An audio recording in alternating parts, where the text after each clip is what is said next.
ചേർത്തു സലിലം യോഹന്നാൻ സ്നാനത്തിന്നാൻ മുങ്ങി ശുദ്ധീകരണം ചെയ്തതിനുള്ളിൽ മാശിഹ നീരിൽ നിന്നും തീരത്തേറുമ്പോൾ അവനെ മാനി അവനിയും അമ്പരവും കതിരോൻ കതിരുകൾ ചായിച്ചു താരകൾ കൂപ്പിയാറ്റിൻ നിരയോടൂറ്റുകളെ വാഴ്ത്തിയ ദൈവത്തെ ഹാലേലുയ്യ ഹാലേലുയ്യ.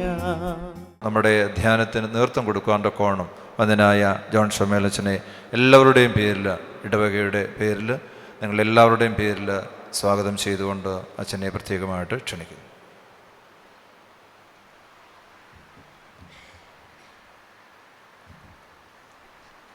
പിതാവും പുത്രനും പരിശുദ്ധ റൂഹായുമാകുന്ന സത്യേക ദൈവത്തിൻ്റെ വലിയ തിരുനാമത്തിൽ തനിക്ക് സ്തുതി. നമ്മുടെ മേൽ തൻ്റെ അനുഗ്രഹങ്ങളും കരുണയും രണ്ട് ലോകങ്ങളിലും എന്നും എന്നേക്ക് ചൊരിയപ്പെടുമാറാകട്ടെ. ആമീൻ. ഒരു വേദഭാഗം എടുത്ത് വായിച്ച്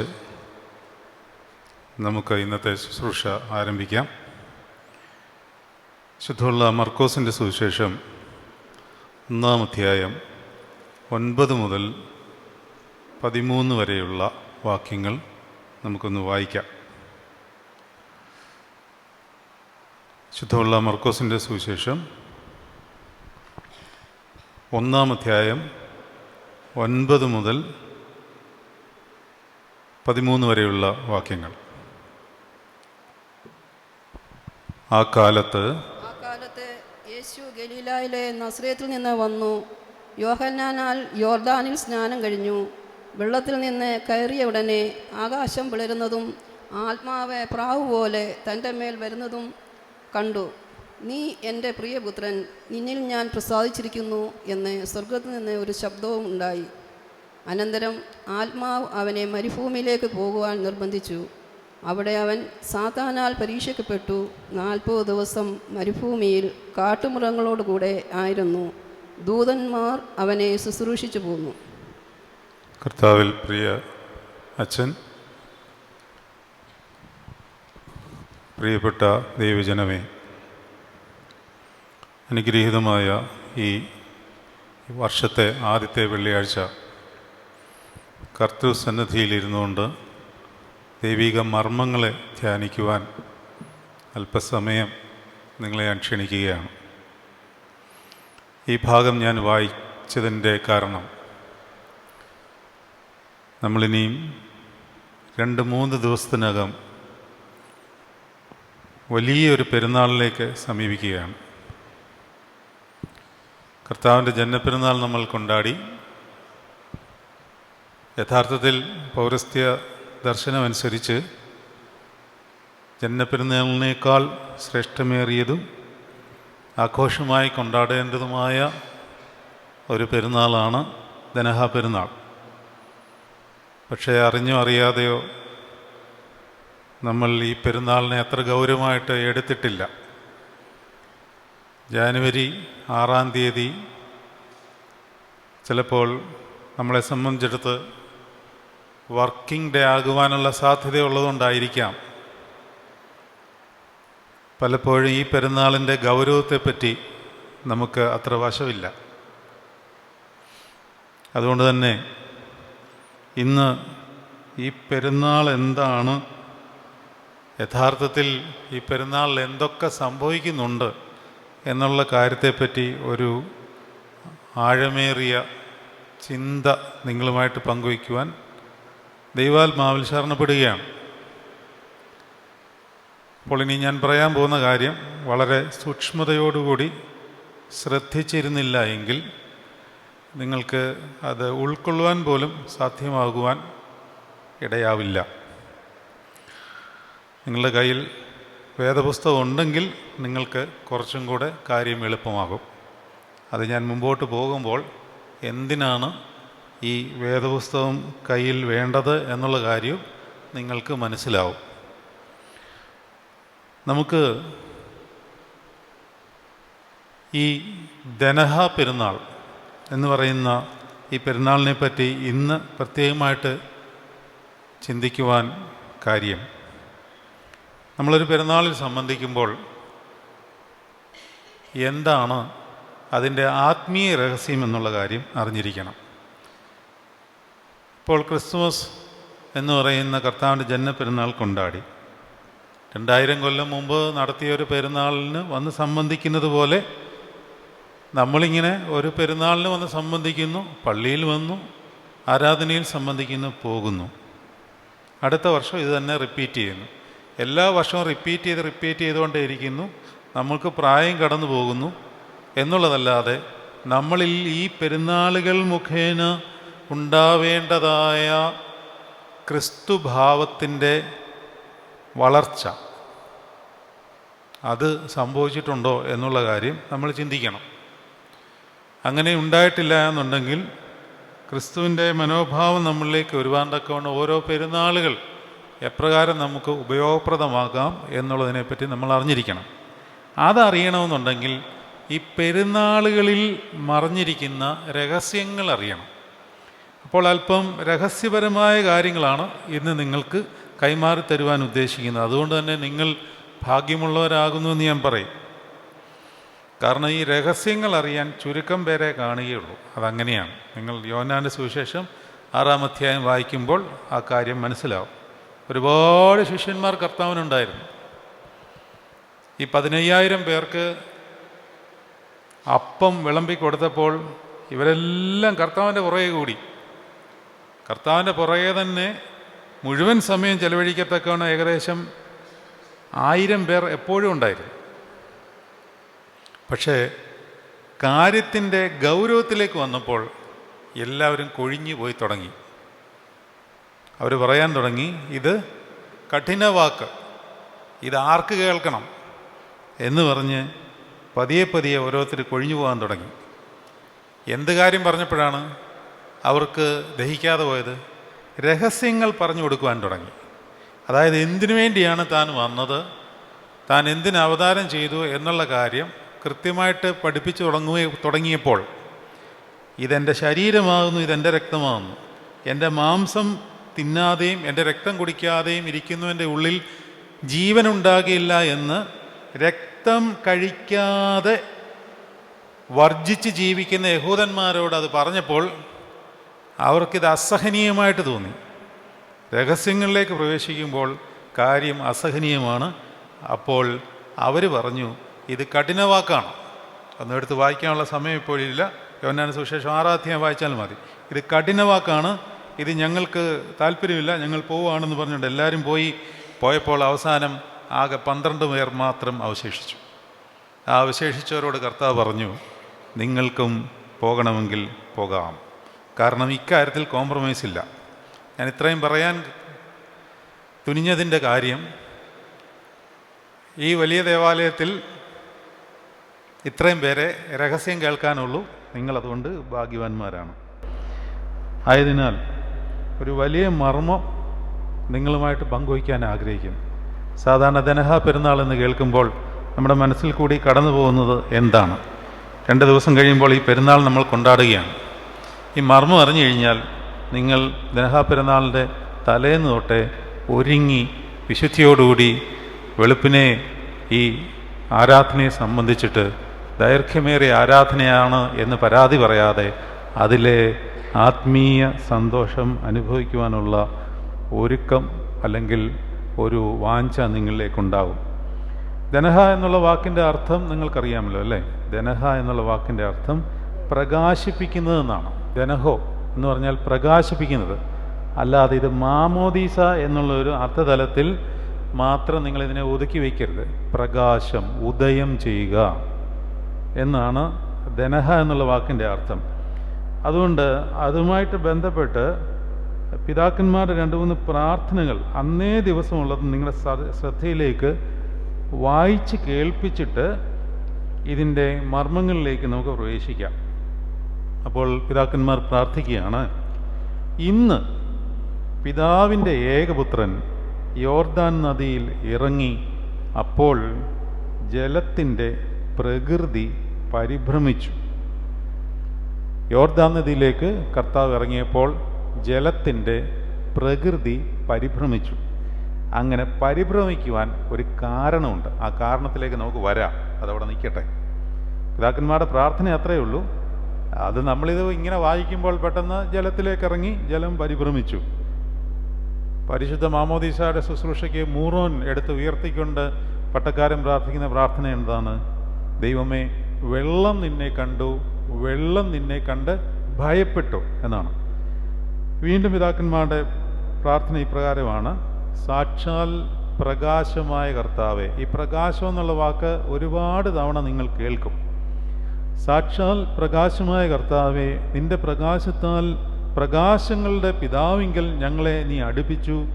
ശ്രേഷ്ഠ കാന്തിയാകുന്ന നിന്റെ കാന്തിയാൽ കാന്തിയുടെ മൂലസ്ഥാനത്ത് ഞങ്ങൾ എത്തി. അടുത്തത് ശ്രദ്ധിച്ചോണം. ജ്ഞാനങ്ങളുടെ ജ്ഞാനമായ നിന്നാൽ ജ്ഞാനങ്ങളുടെ ഭണ്ഡാരഗ്രഹത്തിലേക്ക് ഞങ്ങൾ ചെന്നു ചേർന്നു. ജീവനും ജീവദായകനുമായ നിന്റെ ദയയാൽ ജീവൻ്റെ ഉറവിങ്കൽ ഞങ്ങൾ എത്തി. ദയാലുവും കാരുണ്യവാനുമായ നിന്റെ സ്നേഹത്താൽ കരുണാ സമുദ്രത്തിലേക്ക് ഞങ്ങൾ നയിക്കപ്പെട്ടു. നിന്റെ വിശുദ്ധിയാൽ ആത്മാവിലും ശരീരത്തിലും ഞങ്ങൾ വിശുദ്ധീകരിക്കപ്പെട്ടു. ഇങ്ങനെ നീണ്ട പ്രാർത്ഥനകൾ പോവുകയാണ്. നിങ്ങൾക്ക് ആ പെരുന്നാളിൻ്റെ പ്രാർത്ഥനകളുടെ ശ്രേഷ്ഠത മനസ്സിലാക്കുവാൻ വേണ്ടി 1, 2, 3 വാചകങ്ങളും മാത്രമാണ് ഞാനിപ്പോൾ വായിച്ച് കേൾപ്പിച്ചത്. ഇനിയും ഇതിനെപ്പറ്റി പ്രവചിച്ചിരിക്കുന്ന പ്രവാചകന്മാരുടെ വചനങ്ങൾ നിങ്ങളുടെ ശ്രദ്ധയിലേക്ക് പിതാക്കന്മാരുടെ പ്രാർത്ഥന മുഖാന്തരം നിങ്ങളെ അറിയിക്കുകയാണ്. ഇപ്പോൾ അവർ ഇപ്രകാരം പ്രാർത്ഥിച്ചെഴുതിയിരിക്കുന്നു. ശ്രദ്ധിച്ചുകൊള്ളണം. വിശുദ്ധ പിതാക്കന്മാരും വിശുദ്ധ റൂഹായുടെ പ്രവാചകന്മാരും നിന്റെ ജ്ഞാനസ്നാന പെരുന്നാളിനെ മുൻകൂട്ടി കാണിച്ചിരുന്നു എന്ന് പറഞ്ഞാൽ, പഴയ നിയമത്തിലെ പല പ്രവാചകന്മാരും ഈ ദനഹായുടെ പെരുന്നാളിനെ അല്ലെങ്കിൽ കർത്താവിൻ്റെ ഈ മാമോദീസായെ മുൻകൂട്ടി കാണിച്ചിരുന്നു. ഇത് മാത്രമല്ല, കർത്താവിൻ്റെ ജീവിതത്തിൽ ഉണ്ടായിരിക്കുന്ന എല്ലാ സംഭവങ്ങളും പഴയ നിയമത്തിൽ ഉൽപ്പത്തി മുതൽ മലാഖി വരെയുള്ള പ്രവചനങ്ങളിൽ പലയിടങ്ങളിലായിട്ട് മറഞ്ഞു കിടപ്പുണ്ട്. ഞാനെപ്പോഴും പറയും, നിങ്ങൾ പഴയ നിയമം വായിക്കുമ്പോൾ ഒരു കഥ വായിക്കുന്ന പോലെ വായിച്ചു പോകരുത്. അങ്ങനെ കഥയല്ലത്. കഥകളോ സംഭവങ്ങളോ ഒക്കെ എഴുതിയിരിക്കുന്നതിനകത്ത് മറഞ്ഞിരിക്കുന്ന ഒരു ജീവൻ്റെ അംശമുണ്ട്. അത് പോയി കണ്ടുപിടിക്കണം. മറഞ്ഞിരിക്കുന്ന പൊരുൾ കണ്ടുപിടിക്കണം. യെശയ്യാവിൻ്റെ പുസ്തകം എടുത്താൽ ഒരു വചനം നിങ്ങളെ കൊണ്ട് ഞാൻ വായിപ്പിക്കാം. യെശയ്യാവിൻ്റെ പുസ്തകം 45-ാം അധ്യായം 1 മുതൽ 3 വരെയുള്ള വാക്യങ്ങൾ, 4 വരെയുള്ള വാക്യങ്ങൾ വായിക്കാമോ? യെശയ്യാവിൻ്റെ പുസ്തകം 45-ാം അധ്യായം 1 മുതൽ 4 വരെയുള്ള വചനത്തിൽ കോരസ് രാജാവിനെ ദൈവം അഭിഷേകം ചെയ്യുകയാണ്. ആരാണ് ഈ കോരസ് രാജാവ്? കോരസ് രാജാവ് പ്രത്യേകമായി അഭിഷേകം ചെയ്യപ്പെട്ടത് ബാബിലോണിയിൽ പ്രവാസത്തിൽ കഴിയുന്ന തൻ്റെ മക്കളെ വിടുവിക്കുവാനായി വിജാതീയനായ ഒരു രാജാവിനെ ദൈവം അഭിഷേകം ചെയ്യുകയാണ്. വിജാതീയനാണ്. എന്നിട്ട് അവനെ വിളിക്കുന്നത് എൻ്റെ അഭിഷിക്തൻ എന്നാണ്. എന്നിട്ട് പറയുകയാണ്, എന്താണ് പറയുന്നത്? വായിച്ചോട്ടെ. യഹോവ തൻ്റെ അഭിഷിക്തനായ കോരശിനോട് ഇപ്രകാരം ചെയ്യുന്നു: അവനെ ജാതികളെ കീഴടക്കി രാജാക്കന്മാരുടെ അരക്കച്ചകളെ അഴിക്കേണ്ടതിനും കതകുകൾ അവന് തുറന്നിരിക്കേണ്ടതിനും വാതിലുകൾ അടയാതിരിക്കേണ്ടതിനും ഞാൻ അവന്റെ വലം കൈക്ക് പിടിച്ചിരിക്കുന്നു. അപ്പോൾ ഇസ്രായേൽ ജനത്തിനു മുമ്പിലുള്ള വാതിലുകൾ തുറക്കേണ്ടതിനും കതകളെല്ലാം തുറന്നു വരേണ്ടതിനും ഒരു വിജാതീയനായ രാജാവിനെ ദൈവം പിടിച്ച് അവൻ്റെ വലം കൈക്ക് പിടിച്ചിട്ട് അഭിഷേകവും ചെയ്തു. അഭിഷേകം ചെയ്യുന്നത് വിജാതീയരെ ചെയ്യാറില്ല, പക്ഷേ ഇവിടെ അത് ആവശ്യമായി വന്നു. അതുകൊണ്ടാണ് കർത്താവ് പറഞ്ഞിരിക്കുന്നത്, ഈ തൊഴുത്തുകളിൽപ്പെടാത്ത അനേകം ആളുകൾ എനിക്കുണ്ട്. എല്ലാ ജാതികളും എല്ലാവരും ക്രിസ്തുവിൽ ഒന്നായി വരുന്ന കാലസമ്പൂർണതയുടെ വലിയൊരു വ്യവസ്ഥ നമുക്ക് ഇതാ കർത്താവ് ഒരു വാഗ്ദാനമായിട്ട് തന്നിട്ടുണ്ട്. അടുത്ത വചനം വായിക്കൂ. എന്താണ് കർത്താവ് ചെയ്യാൻ പോകുന്നത്? അതിപ്പോൾ നിങ്ങൾക്കും ഈ വചനം ബാധകമാണ്. ഞാൻ നിനക്ക് മുമ്പായി ചെന്ന് ദുർഘടങ്ങളെ നിരപ്പാക്കുകയും താമ്രവാതിലുകളെ തകർത്തുകളെയും ഇരുമ്പോടാമ്പലുകളെ ഖണ്ഡിച്ചു കളയുകയും ചെയ്യും. നിന്റെ മുമ്പിലുള്ള പ്രതിസന്ധി മുഴുവനും, ഇപ്പോഴുണ്ടായിരിക്കുന്ന ഭാരങ്ങൾ, പ്രയാസങ്ങൾ, പ്രതിസന്ധികൾ, മുമ്പോട്ട് പോകുവാൻ സാധ്യമല്ലാത്ത വിധം അടഞ്ഞിരിക്കുന്ന സകല ഓടാമ്പലുകളെയും കഥകളെയും നിനക്ക് മുമ്പായി കർത്താവ് ചെന്ന് നിന്റെ വലങ്കൈ പിടിച്ചുകൊണ്ട് അത് തകർത്ത് കളയും. എന്നിട്ടോ അടുത്തതാണ് നമ്മൾക്ക് കൃത്യമായിട്ട് മനസ്സിലാക്കേണ്ടത്. നിന്നെ പേർ ചൊല്ലി വിളിക്കുന്ന ഞാൻ യഹോവ, ഇസ്രായേലിന്റെ ദൈവം തന്നെ എന്ന് നീ അറിയേണ്ടതിന് ഞാൻ നിനക്ക് ഇരുട്ടിലെ നിക്ഷേപങ്ങളെയും മറവിടങ്ങളിലെ ഗുപ്തനിധികളെയും തരും.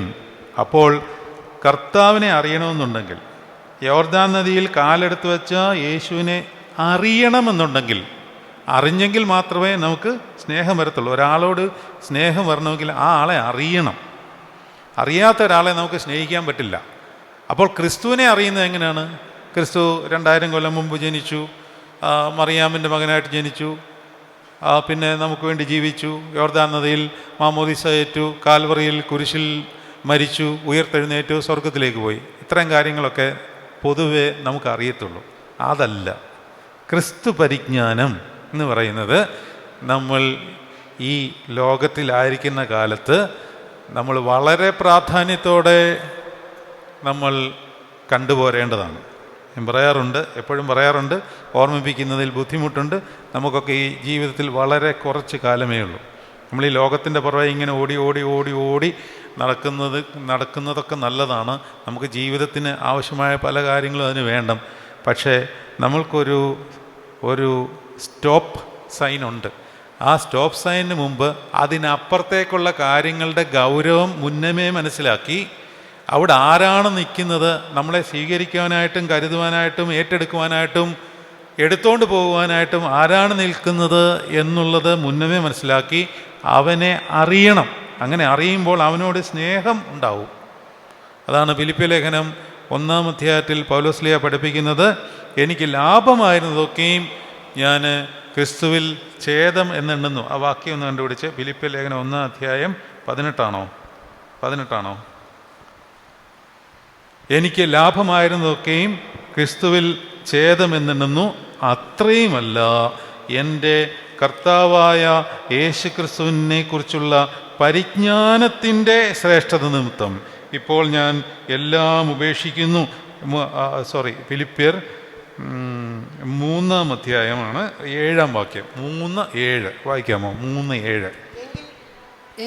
എങ്കിലും എനിക്ക് ലാഭമായതൊക്കെയും ഞാൻ ക്രിസ്തു നിമിത്തം ഛേദമെന്നെണ്ണിയിരിക്കുന്നു, അത്രയുമല്ല എൻ്റെ കർത്താവായ യേശുവിനെ കുറിച്ചുള്ള പരിജ്ഞാനം. ഇതാണ് വേണ്ടത്. ക്രിസ്തുവിനെ കുറിച്ചുള്ള പരിജ്ഞാനം എന്ന് പറഞ്ഞാൽ യേശു ക്രിസ്തു BC 4-ാം നൂറ്റാണ്ടിൽ ജനിച്ചുവെന്നും പിന്നീട് തൻ്റെ ബാല്യകാലം 12 വയസ്സ് വരെ അപ്പനമ്മമാരുടെ കൂടെ കീഴടങ്ങി ജീവിച്ചുവെന്നും പിന്നെയുള്ള കാര്യം നമുക്ക് അറിവില്ലാത്തതിനാൽ അതിനെപ്പറ്റി ഒന്നും അറിയാതിരിക്കുകയും പിന്നീട് 30-ാം വയസ്സിൽ മാമോദീസ മുങ്ങി ശുശ്രൂഷ തുടങ്ങി 3.5 വർഷക്കാലം ശുശ്രൂഷ ചെയ്ത് കാൽവറിയിൽ യാഗമായി അവൻ ഉയർത്തെഴുന്നേറ്റു, സ്വർഗത്തിലേക്ക് കയറി തൻ്റെ പിതാവിൻ്റെ വലത്തുഭാഗത്ത് മഹിമയോടെ ഇരിക്കുന്നുവെന്നും രണ്ടാമത് വരുമെന്നും. ഇത്രയും കാര്യങ്ങൾ മാത്രമല്ല പരിജ്ഞാനം, അത് ജ്ഞാനമാണ്. ക്രിസ്തുവിനെക്കുറിച്ചുള്ള നമ്മളുടെ അറിവാണത്.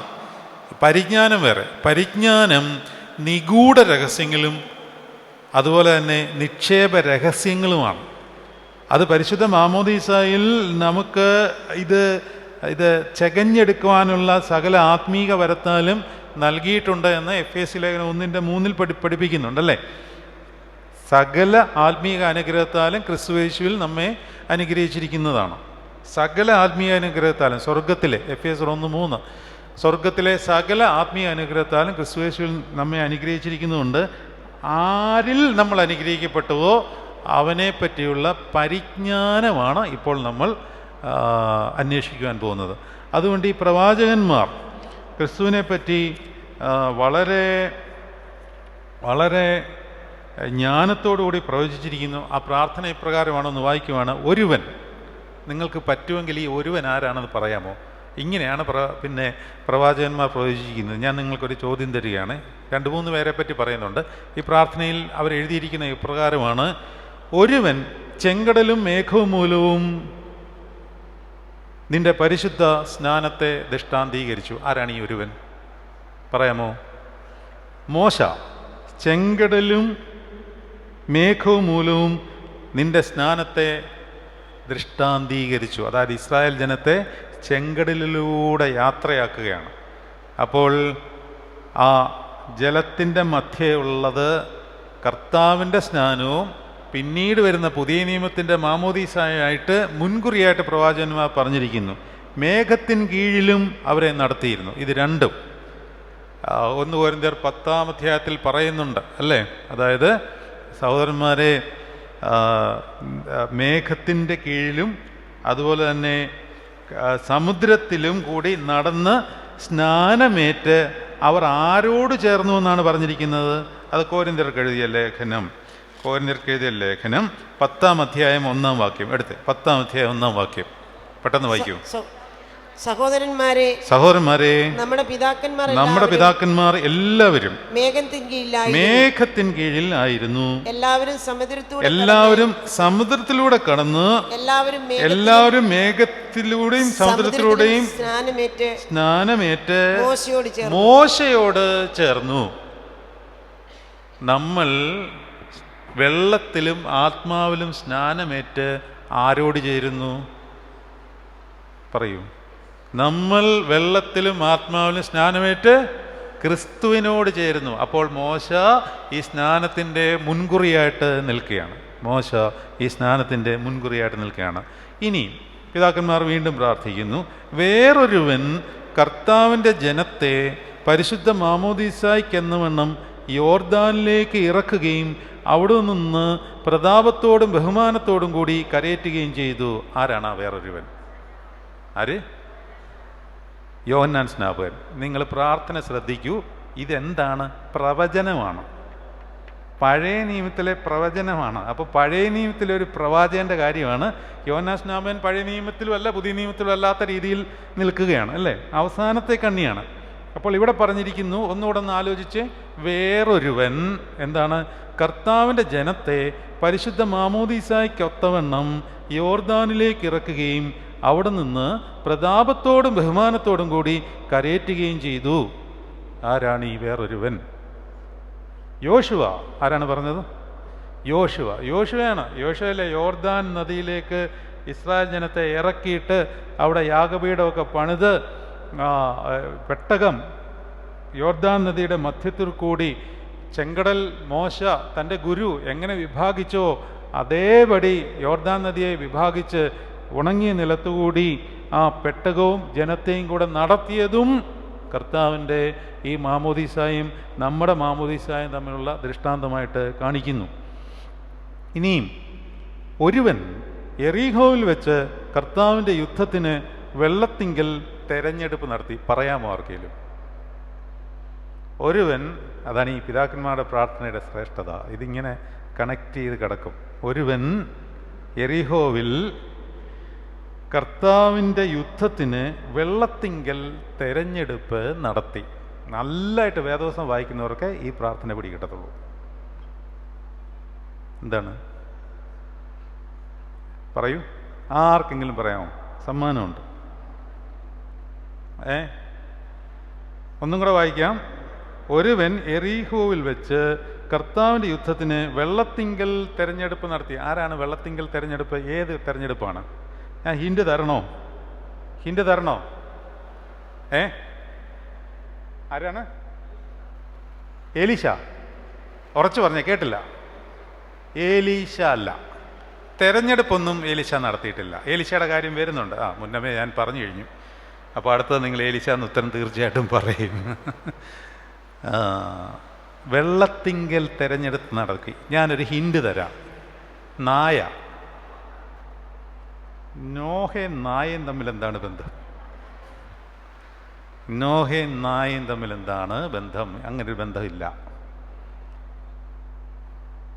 നായ എന്ന് പറഞ്ഞിട്ട് നിങ്ങൾക്ക് മനസ്സിലായില്ല. ശരി, നായയെ കൊണ്ട് നായ വെള്ളം നക്കി കുടിക്കുന്നത് പോലെ വെള്ളം നക്കി കുടിക്കുന്ന 300 പേരെ കിട്ടി. അവരെയും കൊണ്ട് ഒരാൾ യുദ്ധത്തിന് പോയി. ആരാണ്? ഇത് പോരാ, വേദോസ്തം വായിക്കണം കേട്ടോ, അത് മനസ്സിലായി. അപ്പോൾ ഈ കാര്യം സംഭവം എനിക്ക് ഇവിടെ കിട്ടി. ആരാണെന്നറിയാമോ? ന്യായാധിപന്മാരുടെ പുസ്തകം വായിച്ചാൽ മതി. ഗിദെയോൻ, അത് തന്നെ. ഗിദെയോൻ യുദ്ധത്തിന് പോകാൻ വേണ്ടി വെള്ളത്തിൽ കൂടിയാണ് ഒരു തെരഞ്ഞെടുപ്പ് നടത്തിയത്. ദൈവം പറഞ്ഞു, എല്ലാവരെയും കൊണ്ട് പോകണ്ട, നന്നായിട്ട് താഴാൻ താല്പര്യമുള്ളവനെ മാത്രം കൊണ്ടുപോയാൽ മതി. എല്ലാത്തിൻ്റെയും നദിയൊക്കെ അടുക്കലേക്ക് കൊണ്ടുപോകാൻ പറഞ്ഞു.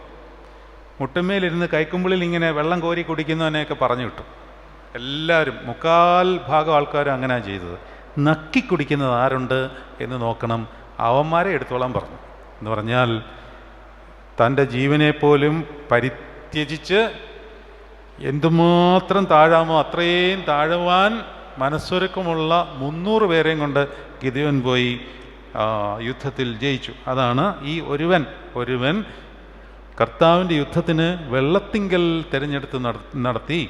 വേറൊരുവൻ ദാഹിച്ചിരുന്ന ജനത്തെ മരമിട്ട് നന്നാക്കിയ വെള്ളം കുടിപ്പിച്ചു. ഇനി നിങ്ങൾക്കത് പറയാം, ഏലീശ. ഇനി എന്നാൽ അടുത്തതൊന്നുകൂടെ ചോദിക്കാം, ഇത് കുരുക്കാണേ. ഒരുവൻ വെള്ളത്തിന്മീതെ പൊങ്ങുമാറാക്കിയ ഇരുമ്പിനാൽ തങ്ങളുടെ കുലത്തിൻ്റെ മേൽപോട്ടുള്ള കരേറ്റത്തെ ലക്ഷ്യപ്പെടുത്തി. പറയാമോ? വെള്ളത്തിന്മേൽ എന്താണ് ചെയ്തത്? പൊങ്ങുമാറാക്കിയ ഇരുമ്പിനാൽ. അത് ഏലീശാനാണ്. ഏലീശാനാണ്. അതാണ് ഞാൻ കുരുക്കെന്ന് ഞാൻ വെറുതെ പറഞ്ഞ. 2 ഏലീശ എന്ന് വരുമ്പോൾ നിങ്ങൾക്ക് പറയില്ലല്ലോ. ഒരെണ്ണം കൂടെ പറയാം, ഒരുപാടുണ്ട് കേട്ടോ. ഒരെണ്ണം കൂടെ പറയാം. വേറൊരുവൻ വിശുദ്ധ സ്ഥലത്തിൻ്റെ വാതിൽപ്പടിയിൽ നിന്നും ഒഴുകിയ ജലത്താൽ നിന്റെ സ്നാനത്തെ അറിയിച്ചു. ആരാണ്? പറയാമോ? വേറൊരുവൻ. ഇതേ പ്രമേയസൂത്ര വായിക്കുമ്പോൾ ഉറങ്ങിയല്ലേ സാധാരണ ചെയ്യുന്നത്, അല്ല ഇറങ്ങിപ്പോവും. ഞങ്ങൾ പുരുഷന്മാരെ ഇറങ്ങി അങ്ങ് പോവും. അവിടെ പോയി ഒരു വെള്ളമൊക്കെ കുടിക്കുകയോ, അല്ലെങ്കിൽ പണ്ട് കാലത്ത് പറയുമായിരുന്നു, ഇപ്പം അതില്ല, സർക്കാർ നിരോധിച്ചതുകൊണ്ട് അതില്ല. നിരോധിച്ചിട്ടുണ്ടോ എന്ന് എനിക്കറിയത്തില്ല, പബ്ലിക്കായിട്ട് പറ്റത്തില്ല. അതിന് ഞങ്ങൾ അച്ഛന്മാർ ഹാസ്യാത്മകമായി പറയുന്നതാണ്, അച്ചായൻ പ്രത്യേക സ്പെഷ്യൽ ധൂപപ്രാർത്ഥനയ്ക്ക് പോയിരിക്കുകയാണെന്ന് പറയും തുബദയം വായിക്കുമ്പോൾ. ഇപ്പോഴുണ്ടോ അതെനിക്കറിയില്ല കേട്ടോ. അതുണ്ടെങ്കിൽ അങ്ങനെയൊന്നും ചെയ്യരുതേ. അപ്പോൾ പൊതുവെ നമ്മൾ ഒന്നുകിൽ ഇരുന്ന് ഉറങ്ങും. ഇത് ധ്യാനാത്മകമാണ്. ഈ സദറ പ്രാർത്ഥനകൾ എന്ന് പറഞ്ഞത് പ്രാർത്ഥന മാത്രമല്ല, ധ്യാനമാണ്. ധ്യാനം. സത്യം പറഞ്ഞാൽ ഇത് വായിച്ചു വിട്ടാൽ മതി. ഇന്ന് എനിക്ക് വേറെ ചില കാര്യങ്ങൾ പറയാനുണ്ടായിരുന്നു, ഇനി സമയമൊക്കെ അനുവദിക്കുമോ എന്നുള്ള കാര്യമാണ് എൻ്റെ മുമ്പിലുള്ള വലിയ പ്രതിസന്ധി. ഇത് ധ്യാനമാണ്, ധ്യാനം. പ്രത്യേകിച്ച് ഇത് ധനഹായുടെ രാത്രി 1-ാം കൗമയിലെ ധ്യാനചിന്തകളാണ്. ഈ രാത്രിയിൽ നിന്ന് ധ്യാനിച്ചാലേ രഹസ്യങ്ങൾ വെളിപ്പെടുത്തുള്ളൂ. എല്ലാ ശരീരസുഖങ്ങളും നമ്മൾ അനുഭവിച്ചുകൊണ്ട് ദൈവസന്നിധിയിലിരുന്നാൽ ഈ രഹസ്യം കിട്ടത്തില്ല. ദൈവമൊക്കെ വരും, കർത്താവൊക്കെ അടുത്ത് വന്നിരിക്കും, അതൊക്കെ ശരിയാണ്. നിനക്ക് രഹസ്യം വേണോ? രഹസ്യം, അത് വലിയ ആനന്ദമാണ്. അത് വേണമെങ്കിൽ ശരീരത്തിൻ്റെ പല സുഖത്തെയും പരിത്യജിക്കണം. വെളുപ്പിനെയും രാത്രിയിലൊക്കെ എണ്ണീട്ടിരിക്കണം.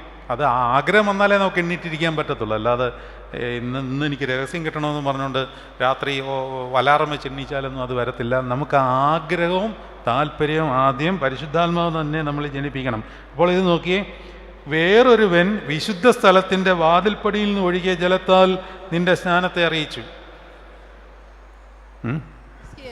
യെഹസ്കേൽ 47 വായിച്ചാൽ മതി. 47. ഇനി ഒരെണ്ണം കൂടെ വായിക്കാം, മതി. ഇതെല്ലാം കൂടെ വായിച്ചു തീർക്കാനുള്ള സമയമില്ല, ഒത്തിരി ഉണ്ട്, 2 പേജ് കിടക്കുകയാണ്. വേറൊരുവൻ ഭൂമിയിൽ താൻ വെളിപ്പെട്ട് കർത്താവ് ഇറങ്ങി നമുക്ക് രക്ഷനായി എന്ന് പറഞ്ഞുകൊണ്ട് നിന്റെ പരിശുദ്ധ ധനഹായെപ്പറ്റി പ്രവചിച്ചു. ഇത് യേശാവാണ്, യെശയ്യാ പ്രവാചകനാണ് ആ പ്രവചനം പ്രവചിച്ചിരിക്കുന്നത്. ഇങ്ങനെ ദീർഘമായ പ്രാർത്ഥനകളുണ്ട്. ഇപ്പോൾ ഈ പ്രാർത്ഥനകളിലെല്ലാം ഇങ്ങനെ രഹസ്യങ്ങൾ പിതാക്കന്മാർ വെളിപ്പെടുത്തുവാൻ ആഗ്രഹിക്കുന്നുണ്ട്.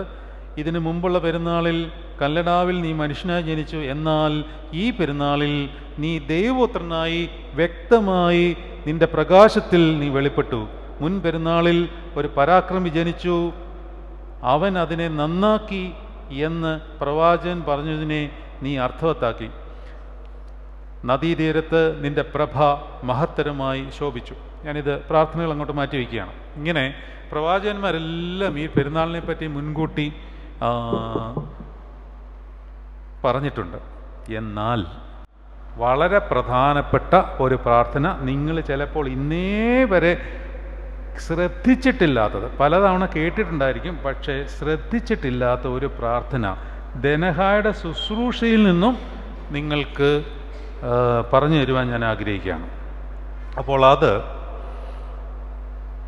ഇന്നത്തെ കർത്താവ് നിങ്ങൾക്ക് വെളിപ്പെടുത്തുവാൻ പോകുന്ന ഒരു വലിയ മർമ്മമായിരിക്കും. അതായത് ധനഹാ ശുശ്രൂഷയിൽ നിങ്ങൾ സംബന്ധിക്കുമ്പോൾ ധനഹായ്ക്ക് വേണ്ടി ഒരു പ്രത്യേക ശുശ്രൂഷയുണ്ട്. നമുക്കറിയാമല്ലോ, നമ്മുടെ ശുശ്രൂഷകളെല്ലാം വിശുദ്ധ കുർബാനയിൽ മാത്രമേ പൂർത്തീകരിക്കത്തുള്ളൂ, കല്യാണം ഉൾപ്പെടെ കേട്ടോ. നമ്മളിപ്പം കല്യാണം വേറെയാണ് നടത്തുന്നത്, പക്ഷേ വിശുദ്ധ കുർബാന കണ്ട് അനുഭവിച്ച് കല്യാണ ശുശ്രൂഷയിൽ പങ്കെടുക്കണം മണവാളിനും മണവാട്ടി. യഥാർത്ഥത്തിൽ കല്യാണം നടത്തേണ്ട ദിവസം എന്നാണ് പറയാമോ? പണ്ടങ്ങനെ ആയിരുന്നു. എന്നാണ്?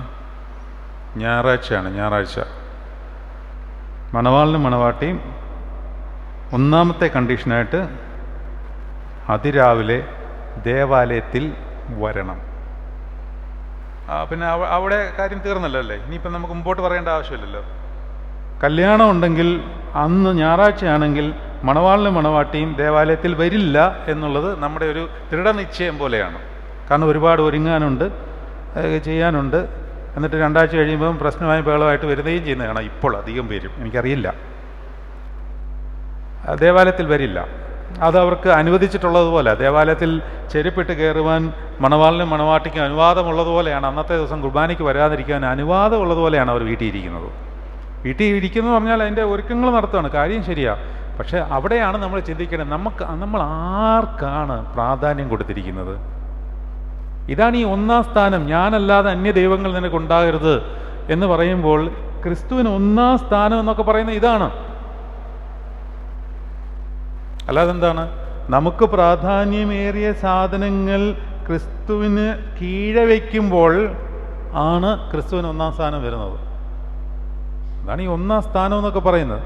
അപ്പോൾ ദേവാലയത്തിൽ വരുന്നു, വിശുദ്ധ കുർബാനയിൽ പങ്കെടുക്കുന്നു, വിശുദ്ധ കുർബാന അനുഭവിക്കുന്നു. പണ്ട് കാലത്ത് ചെയ്തുകൊണ്ടിരുന്നത് അങ്ങനെയുമല്ല. വിശുദ്ധ കുർബാനയിൽ പങ്കെടുത്തിട്ട് ഈ മണവാളിനും മണവാട്ടിയും കുമ്പസാരിച്ചിരിക്കുമല്ലോ, ആ മണവാളിനും മണവാട്ടിക്കും വേണ്ടി വിശുദ്ധ കുർബാന സൂക്ഷിക്കും. എന്നിട്ട് വിവാഹ കൂദാശ കഴിഞ്ഞ് വിശുദ്ധ കുർബാന കൊടുത്താണ് പണ്ട് കാലത്ത്. അത് നമ്മുടെ ഓർമ്മയിൽ പോലും ഇല്ല അങ്ങനൊന്നും. പക്ഷെ ഞാൻ മനസ്സിലാക്കിയത് അങ്ങനെയായിരുന്നു എന്നാണ്. നമ്മുടെ പൗരസ്ത്യ ദർശനത്തിൽ അങ്ങനെയായിരുന്നു. പക്ഷെ അത് മാറിപ്പോയി. ഇനി തിങ്കളാഴ്ചയും കല്യാണം വയ്ക്കുന്നതിൽ കുഴപ്പമില്ല, നമുക്ക് നോയമ്പ് ദിവസം അല്ലാത്തതുകൊണ്ട്. പക്ഷേ ഒരു വിശുദ്ധ കുർബാന ചൊല്ലിക്കുവാൻ നിങ്ങൾക്ക് സാധിക്കുമോ അന്നേ ദിവസം രാവിലെ? പോട്ടെ, എൻ്റെ ചിന്ത പറഞ്ഞു എന്നുള്ളതേ ഉള്ളൂ. അപ്പോൾ ഈ ധനഹാ ശുശ്രൂഷ നടത്തുന്നതും വിശുദ്ധ കുർബാന മധ്യത്തിലാണ്. സത്യത്തിൽ വിശുദ്ധ കുർബാന അതിനുശേഷമാണ് പൂർത്തീകരിക്കേണ്ടത്. ഇതെല്ലാം നമ്മുടെ സൗകര്യം അനുസരിച്ച് മാറ്റിയിരിക്കുകയാണ്. ഓശാന ശുശ്രൂഷ എപ്പോഴാണ് നടത്തേണ്ടത്? പറ. ഒരു മാമോദിസ എപ്പോഴാണ് നടത്തേണ്ടത്? പറ. എപ്പോഴാണ് മാമോദിസ നടത്തേണ്ടത്? പറയാമോ? ഏത് ദിവസവും മാമോദിസ നടത്താം, സംശയമൊന്നുമില്ല. പക്ഷേ വിശുദ്ധ കുർബാനയ്ക്ക് മുമ്പാണോ ശേഷമാണോ മാമോദിസ നടത്തേണ്ടത്? നിങ്ങൾ പറയൂ. എപ്പോഴാണ്? മുമ്പാണ് നടത്തേണ്ടത്. പക്ഷെ ആരെങ്കിലും മുമ്പ് നടത്താറുണ്ടോ? ഇതിന് ശേഷമല്ലേ നടത്തുന്നത്. എന്തുകൊണ്ടാ? സൗകര്യം. അതായത് ഒരു കുഞ്ഞിനെ മാമോദീസായ്ക്ക് കൊണ്ടുവരുമ്പോൾ ഒരു കാര്യം നിങ്ങൾ മനസ്സിലാക്കിക്കൊള്ളുക, ദേവാലയത്തിലെ എല്ലാ അംഗങ്ങൾക്കും മാമോദീസയിൽ സംബന്ധിക്കുവാനുള്ള അവകാശമുണ്ട്. ആരെയും വിളിക്കേണ്ട. അതായിരുന്നു ഒരു കാലത്തെ നിയമം, അല്ലെങ്കിൽ ഒരു രീതി. നിയമം എന്നുള്ളതല്ല, അതായിരുന്നു ഒരു രീതി. ഇതൊക്കെ മാറിപ്പോയി. ഇപ്പോൾ അച്ചടിച്ച് ക്ഷണിക്കപ്പെട്ടവർ മാത്രമേ വരുന്നുള്ളൂ. അത് കല്യാണം. മാമോദിസ എന്ന് പറയുന്നത് സഭയിൽ ഒരു കുഞ്ഞിനെ നമ്മൾ കർത്താവിൻ്റെ ശരീരത്തോട് ചേർക്കുകയാണ്. അതിന് ആരെയും വിളിക്കേണ്ട, സഭയിലെ എല്ലാവർക്കും അതിൽ പങ്കെടുക്കുവാനുള്ള അവകാശമുണ്ട്, പങ്കെടുക്കുകയും വേണം. അങ്ങനെ ആ കുഞ്ഞിനെ നമ്മുടെ കർത്താവിൻ്റെ ശരീരത്തോട് ചേർക്കുവാൻ വേണ്ടി ശരീരത്തിൻ്റെ ഭാഗമായ എല്ലാവരും ഒരേ അംശികളായി ഒരേ ആത്മാവിൽ ഒരേ ശരീരത്തോട് ചേർന്ന് നിന്നുകൊണ്ട് ആ കുഞ്ഞിനെ കർത്താവിൻ്റെ ശരീരത്തോട് ചേർത്തൊട്ടിച്ചു വയ്ക്കുവാൻ വേണ്ടി ആരെ ക്ഷണിക്കണമെന്നാണ് ഈ പറയുന്നത്? എല്ലാവർക്കും വന്ന് സമ്മതിക്കാം. അതിനെ കൊണ്ടുവന്ന് മാമോദിസായും മൂറോൻ അഭിഷേകം നടത്തിയിട്ട് കുർബാനയിൽ അതിനെ സംബന്ധിപ്പിക്കുകയാണ് ചെയ്യുന്നത്. എന്നിട്ട് കുർബാന അവസാനിക്കാറാകുമ്പോൾ എല്ലാവരും കുർബാന അനുഭവിക്കുന്ന കൂട്ടത്തിൽ ഈ കുഞ്ഞിനെ കിരീടം വെച്ചുകൊണ്ട് കുർബാന അനുഭവിപ്പിക്കണം. അതാണ് അതിൻ്റെ രീതി. പക്ഷെ എല്ലാം സൗകര്യങ്ങളായിപ്പോയി, അല്ലേ? സൗകര്യങ്ങളായിപ്പോയി. ഓശാന ശുശ്രൂഷ എപ്പോഴാണ് നടത്തേണ്ടത്? കുർബാനയ്ക്ക് മുമ്പാണ്. എന്തിനാണ് കുർബാനയ്ക്ക് ഇടയ്ക്കാക്കിയത്? നിങ്ങൾ വരത്തില്ല. ഓശാനയല്ലേ ഇനി തുടങ്ങാറാകുമ്പോഴത്തേനും, ഓശാന ശുശ്രൂഷയൊക്കെ ആകുമ്പോഴത്തേനൊക്കെ ചെന്നാൽ മതി, കുർബാന അവിടെ കിടക്കട്ടെ എന്ന് വിചാരിക്കും. ഓശാന ശുശ്രൂഷ അതിനെ പൂർത്തീകരിച്ച് സുരഭിലമാക്കുന്നത് വിശുദ്ധ കുർബാനയാണ്. അപ്പോൾ ആദ്യമേ വെളിപറഞ്ഞോരീശോ ചൊല്ലി ഓശാന ശുശ്രൂഷയിലേക്ക് പ്രവേശിക്കും. അങ്ങനെ ഓശാന ശുശ്രൂഷ പൂർത്തീകരിച്ച് ആ കുരുത്തോലകൾ ഏന്തിക്കൊണ്ടാണ് കുർബാന മുഴുവനും നിൽക്കേണ്ടത്. അതായിരുന്നു രീതി. ഇപ്പോൾ സൗകര്യമായി. കാരണം ആരായി സൗകര്യത്തിൻ്റെ കാരണക്കാർ? നമ്മൾ തന്നെ. നിങ്ങൾക്ക് വിഷമാവില്ല, ഞാനൊരു കാര്യം പറയാം. 10:30 ധ്യാനം തുടങ്ങുമെന്ന് പറഞ്ഞല്ലേ? നിങ്ങൾ എത്ര മണിക്കാണ് വന്നേ? 11:15 സമ്മതിച്ചോളൂ. അല്ലെങ്കിൽ 11 ഞാൻ നിങ്ങളെ കുറ്റപ്പെടുത്താല്ല. നിങ്ങൾക്ക് വീട്ടിലെ പരിപാടികളെല്ലാം ക്രമീകരിച്ചിട്ട് വരണം. അച്ഛന് അവിടുന്ന് ആശ്രമത്തിൽ നിന്ന് ചുമ്മാ പെട്ടിയെടുത്ത് ഇങ്ങോട്ട് ഇറങ്ങിയാൽ മതി എന്ന് നിങ്ങൾ പറയുന്നുണ്ടാവും. അത് ഞാൻ മനസ്സിലാക്കുന്നു. പക്ഷേ നിങ്ങൾ 11 മണിന്ന് വെച്ചാൽ മതിയെന്നേ. എന്തിനാ ഈ 10:30 വെച്ചിട്ട് 11 മണിക്ക് വരുന്നത്? നിങ്ങൾ 11 മണിന്ന് വെച്ചാൽ മതി. ഇപ്പോൾ നമുക്ക് എല്ലാവർക്കും ആ സമയത്ത് വന്നാൽ മതിയല്ല. പക്ഷേ പ്രശ്നം എന്താണെന്നറിയാമോ? 11 മണിന്ന് വെച്ച് കഴിഞ്ഞാൽ 11:30 ഇത് മലയാളികളുടെ ഒരു മൈൻഡ് സെറ്റാണ്. ഒന്നും ചെയ്യാൻ പറ്റത്തില്ല. സിസ്റ്റം ഡീഫോൾട്ട് അങ്ങനെയായിപ്പോയി. And that default is a fault. അങ്ങനെ കിടക്കുകയാണ്. അങ്ങനെ കിടന്നോട്ടെ. അപ്പോൾ ഈ ധനഹാ ശുശ്രൂഷ വിശുദ്ധ കുർബാന മധ്യേ നടത്തുവാണ്. അപ്പോൾ ആ നടത്തുന്ന ശുശ്രൂഷ ഒരു കുർബാനയുടെ അത്രയും തന്നെ ദൈർഘ്യമുണ്ട്. അത്രയും ദൈർഘ്യമുള്ളൊരു ശുശ്രൂഷ കുർബാന മധ്യേ വെക്കണമെന്നുണ്ടെങ്കിൽ ആ പെരുന്നാളിൻ്റെ ശ്രേഷ്ഠത എന്തുമാത്രം ഉണ്ടെന്ന് നമ്മൾ മനസ്സിലാക്കിയിരുന്നോളണം. അല്ലാതെ ചുമ്മാ കർത്താവിൻ്റെ മാമോദീസ 6-ാം തീയതി അത്രയും സമയം ഇനി എത്ര നിൽക്കാൻ, ഇനി ഞാൻ ദേവാലയത്തിലൊന്നും പോകത്തില്ല എന്ന് വിചാരിച്ചുകൊണ്ടിരുന്നു കഴിഞ്ഞാൽ ഈ രഹസ്യം അറിയാവുന്നതിന് അത് അങ്ങനെ ഇരിക്കാൻ പറ്റത്തില്ല. നിസ്സാരമായിട്ട് തള്ളിക്കളയാൻ പറ്റത്തില്ല. അപ്പോൾ ഈ പ്രാർത്ഥനയിൽ, പിതാക്കന്മാരുടെ ഈ ധനഹാ ശുശ്രൂഷയുടെ മധ്യേയുള്ള പ്രാർത്ഥനയിൽ വെള്ളത്തിന്മേലുള്ള പ്രാർത്ഥനകൾ പൂർത്തീകരിച്ച് അവസാനം ഒരു രഹസ്യ പ്രാർത്ഥന നടത്തുന്നുണ്ട്. രഹസ്യ പ്രാർത്ഥനയല്ല, പരസ്യ പ്രാർത്ഥന തന്നെയാണ്. വെള്ളത്തിന്മേലുള്ള പ്രാർത്ഥനയൊക്കെ വളരെ ശക്തമേറിയ പ്രാർത്ഥനയാണ് കേട്ടോ. വെള്ളത്തിൻ്റെ സൃഷ്ടാവും സകലത്തിൻ്റെ നിർമ്മിതാവും സകലത്തെയും സൃഷ്ടിക്കുകയും വ്യത്യാസപ്പെടുത്തുകയും ചെയ്യുന്നതിനായ കർത്താവേ, നിൻ്റെ വിശുദ്ധാത്മശക്തിയാൽ ഈ വെള്ളത്തെ അനുഗ്രഹിച്ച് സകല പൈശാചിക വ്യാപാരങ്ങൾക്കും എതിരായുള്ള കൃപയും ശക്തിയും ഇതിന് നൽകണമേ. അതുമാത്രമല്ല, നമ്മൾ ആ വെള്ളത്തിന്മേൽ ആവസിപ്പിക്കുമ്പോൾ യോർദാൻ നദിയിൽ നീ കാലെടുത്ത് വെച്ച അതേ വെള്ളമാക്കി ഇതിനെ രൂപാന്തരപ്പെടുത്തണമേ എന്ന് പിതാക്കന്മാരുടെ പ്രാർത്ഥനയുണ്ട്. അങ്ങനെ അഭിഷേകം ചെയ്താണ്, അല്ലെങ്കിൽ ആത്മവ്യാപാരം നടത്തിയാണ് ഈ വെള്ളത്തെ അനുഗ്രഹിക്കുന്നതെന്നുള്ള കാര്യം നമ്മൾ മറന്നു പോകരുത്. അങ്ങനെ നമ്മൾ യോർദാൻ നദിയിൽ കർത്താവ് ഏത് വെള്ളത്തിൽ കാലെടുത്ത് വെച്ചുവോ അതേ വെള്ളത്തിൻ്റെ ആത്മവ്യാപാരത്താൽ ഈ വെള്ളവും അനുഗ്രഹിക്കപ്പെടുന്നു എന്ന് വിശ്വസിച്ചുകൊണ്ട് നമ്മൾ നടത്തുന്ന ഈ ശുശ്രൂഷയിൽ ഒരു പ്രാർത്ഥന നിങ്ങളെ ശ്രദ്ധയിലേക്ക് പെടുകയാണ്. അതിപ്രകാരമാണ്: കർത്താവേ, നീ മഹാനും നിൻ്റെ പ്രവൃത്തികൾ ഏറ്റവും വിസ്മയനീയങ്ങളുമാകുന്നു. ഇതൊരു നീണ്ട പ്രാർത്ഥനയാണ്. നമ്മൾ ഓരോ പ്രാർത്ഥനയും സൂക്ഷ്മമായി ശ്രദ്ധിച്ചാൽ അതിനകത്ത് കിടക്കുന്ന ആന്തരിക അർത്ഥങ്ങൾ നമുക്ക് പരിശുദ്ധാത്മാവ് വെളിപ്പെടുത്തി തരും. ഞാൻ നിനക്ക് മുമ്പായി നടന്ന് ഇരുട്ടിലെ നിക്ഷേപങ്ങളെയും മറവിടങ്ങളെ ഗുപ്തനിധികളെയും നിനക്ക് തരും. ദൈവത്തിന് എപ്പോഴും കർത്താവിൻ്റെ ജ്ഞാനം നമ്മൾ പരിജ്ഞാനം, ദൈവത്തെക്കുറിച്ചുള്ള പരിജ്ഞാനം എന്താണെന്ന് വെളിവാക്കി തരുവാൻ ആഗ്രഹിച്ച് നിൽക്കുകയാണ്. അത് നമ്മൾ സ്വീകരിക്കാൻ തയ്യാറായില്ലെങ്കിൽ അത് വലിയ വിഷമമാണ് കർത്താവിന്. ഉദാഹരണം പറഞ്ഞാൽ, ഇപ്പം ഞാനിപ്പോൾ അമേരിക്കയിൽ പോയി ഒരു 10 വർഷം പഠിച്ച് ഈ ലോകത്തെ പറ്റിയുള്ള കാര്യങ്ങളെല്ലാം പഠിച്ച് പോസ്റ്റ് ഡോക്ടറൽ സ്റ്റഡീസൊക്കെ നടത്തി ഈ ലോകത്തിൽ നിന്ന് നേടാവുന്ന ഏറ്റവും വലിയൊരു വിദ്യാഭ്യാസത്തിൻ്റെ ഡിഗ്രിയുമായിട്ട് തിരിച്ച് മൈലപ്രദേശത്ത് വരികയാണെന്ന് വിചാരിക്കുക. അപ്പോൾ എൻ്റെ മനസ്സിലെന്താണ് ചിന്ത എന്നറിയോ? 10 പേരെ കാണുമ്പോൾ ഇവരെന്നോട് ചോദിക്കും, അച്ഛാ അത് എങ്ങനെ അച്ഛനത് പഠിച്ചെടുക്കുവാൻ സാധിച്ചു, അല്ലെങ്കിൽ ഇത്രയും വർഷം ഇതിനു വേണ്ടി കഷ്ടപ്പെട്ട് പഠിച്ചു, എന്തൊക്കെ കാര്യങ്ങൾ പഠിച്ചു എന്നുള്ള കാര്യങ്ങളൊക്കെ വലിയ സംഭവമാണല്ലേ എന്നൊക്കെ നിങ്ങൾ ചോദിക്കും എന്നുള്ള പ്രതീക്ഷയിലാണ് ഞാൻ ഈ 10 വർഷം അവിടെ കിടന്ന് മെനക്കെട്ട് പഠിച്ചിട്ട് വന്നത് എന്ന് വിചാരിക്കുക. ഇവിടെ വന്നിപ്പം നിങ്ങളെന്നോട് ചോദിക്കുക, എന്ത് കുറേ ആളായിട്ട് ഇവിടെ ഇല്ലായിരുന്നല്ലോ, എന്താ പരിപാടി, എന്തായിരുന്നു അവിടെ, ജോലി വല്ലതും ചെയ്യുമായിരുന്നോ, എവിടെ, ഇവിടുന്ന് വലിയ പഠിപ്പൊന്നും ഇല്ലായിരുന്നല്ലോ, പിന്നെ അവിടെ പോയി എന്താ പെട്രോൾ പമ്പിലോ അങ്ങനെ വല്ലതും ആണോ, എന്തോ പരിപാടി എന്ന് ചോദിച്ചാൽ എനിക്കുണ്ടാകുന്ന വിഷമം എന്തുവാണ്? ഇതുപോലെയാണ് ക്രിസ്തു പരിജ്ഞാനം. ക്രിസ്തു എന്ന് പറയുന്നത് അവനെപ്പറ്റി അറിയുവാനുണ്ട്, ക്രിസ്തുവിൻ്റെ ജ്ഞാനം നമ്മുടെ ഉള്ളിൽ കയറുവാനുണ്ട്. അല്ലാതെ ക്രിസ്തു ജനിച്ചു, യോർദാനിൽ മുങ്ങി, രക്ഷകനാണ്, ഉയർത്തെഴുന്നേറ്റ് കഴിഞ്ഞു, പിന്നെ നമുക്കൊരു വിഷമം വരുമ്പോൾ പ്രാർത്ഥിക്കാനുള്ള ഒരു ആയുധം അല്ലേ, നമുക്ക് ചാരി നിൽക്കാനൊരു തൂണ്, അതിനപ്പുറത്തോട്ടൊന്നും ദൈവത്തെപ്പറ്റി നമുക്ക് വേണ്ട. ഇതാണ് നമ്മുടെ ഒരു അവസ്ഥ. അത് ഭീകരമായ പരിതാപകരമായ പിശാച് ബന്ധിച്ചിട്ടിരിക്കുന്ന ഒരു അവസ്ഥയാണത്. ദൈവത്തെപ്പറ്റി അറിയാതെ ഇരിക്കുക. അപ്പോൾ അറിഞ്ഞിട്ടുള്ളവർ അവർ എഴുതി വച്ചിരിക്കുന്നത് നമ്മൾ വായിച്ചിട്ടെങ്കിലും കർത്താവ് ഇതിൻ്റെ രഹസ്യങ്ങൾ ഞങ്ങളെ വെളിപ്പെടുത്തി തരണമേ എന്ന് നമുക്ക് പ്രാർത്ഥിക്കാം. അപ്പോൾ ഈ പ്രാർത്ഥന ഇങ്ങനെ താഴോട്ട് പോകുന്നു. ഇപ്രകാരം എഴുതിയിരിക്കുന്നു: ചതുർഭുജങ്ങളെ കൊണ്ട് അതിനെ നീ സംഘടിപ്പിച്ച് സംവത്സരത്തിൻ്റെ പരിവർത്തിയെ 4 ഋതുക്കളിൽ നീ കിരീടമണിച്ചു. സൃഷ്ടിയെപ്പറ്റിയൊക്കെ പറയാണ്, അതൊക്കെ പോട്ടെ, ഞാൻ താഴോട്ട് വരുന്നു. ഇത് ശ്രദ്ധിച്ചോളൂ. നിന്റെ ജനനത്താൽ സ്വാഭാവിക ജനനത്തെ നീ അനുഗ്രഹിക്കുകയും, വളരെ ശ്രദ്ധിച്ച് കേൾക്കണം ഈ പ്രാർത്ഥന, നിങ്ങൾക്ക് മനസ്സിലാവത്തേയില്ല, അത് ഞാൻ പറഞ്ഞുതരാം, അപ്പോൾ മനസ്സിലാവും.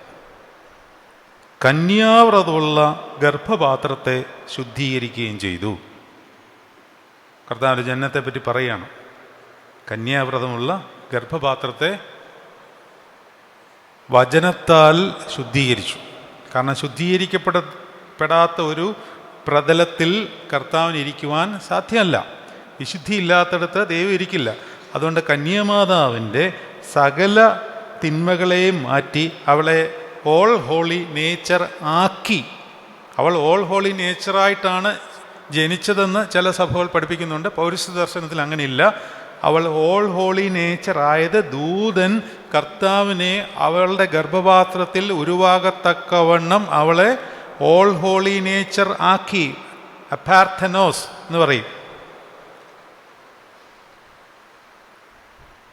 ഇനിയും നീ പ്രത്യക്ഷനായപ്പോൾ സകല സൃഷ്ടികളും നിന്നെ സ്തുതിച്ചു.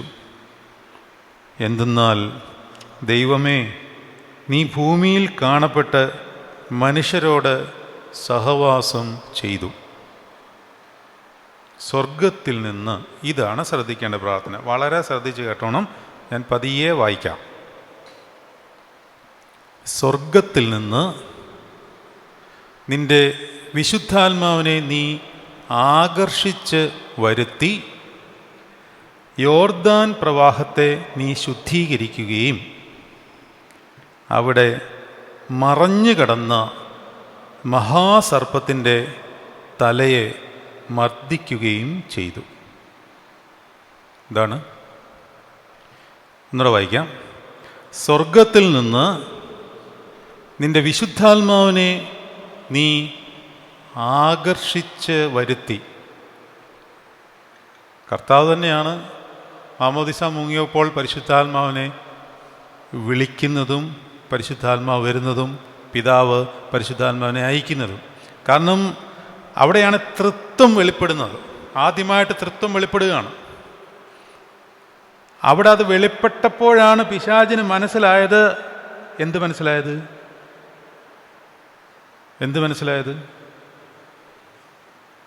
സ്ത്രീയുടെ സന്തതി ഇവനാണെന്ന് പിശാചിന് അപ്പോഴാണ് പിടികിട്ടിയത്. അല്ല, ജനിച്ചപ്പം പിടികിട്ടിയില്ല. നിങ്ങൾക്കതറിയാമായിരുന്നോ?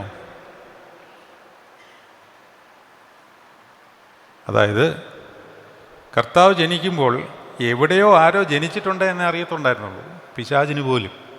അതുകൊണ്ടാണ് ഹെരോദാവിൻ്റെ ഉള്ളിലോട്ട് കയറി ഉള്ള കുഞ്ഞുങ്ങളെല്ലാം തട്ടിയത്.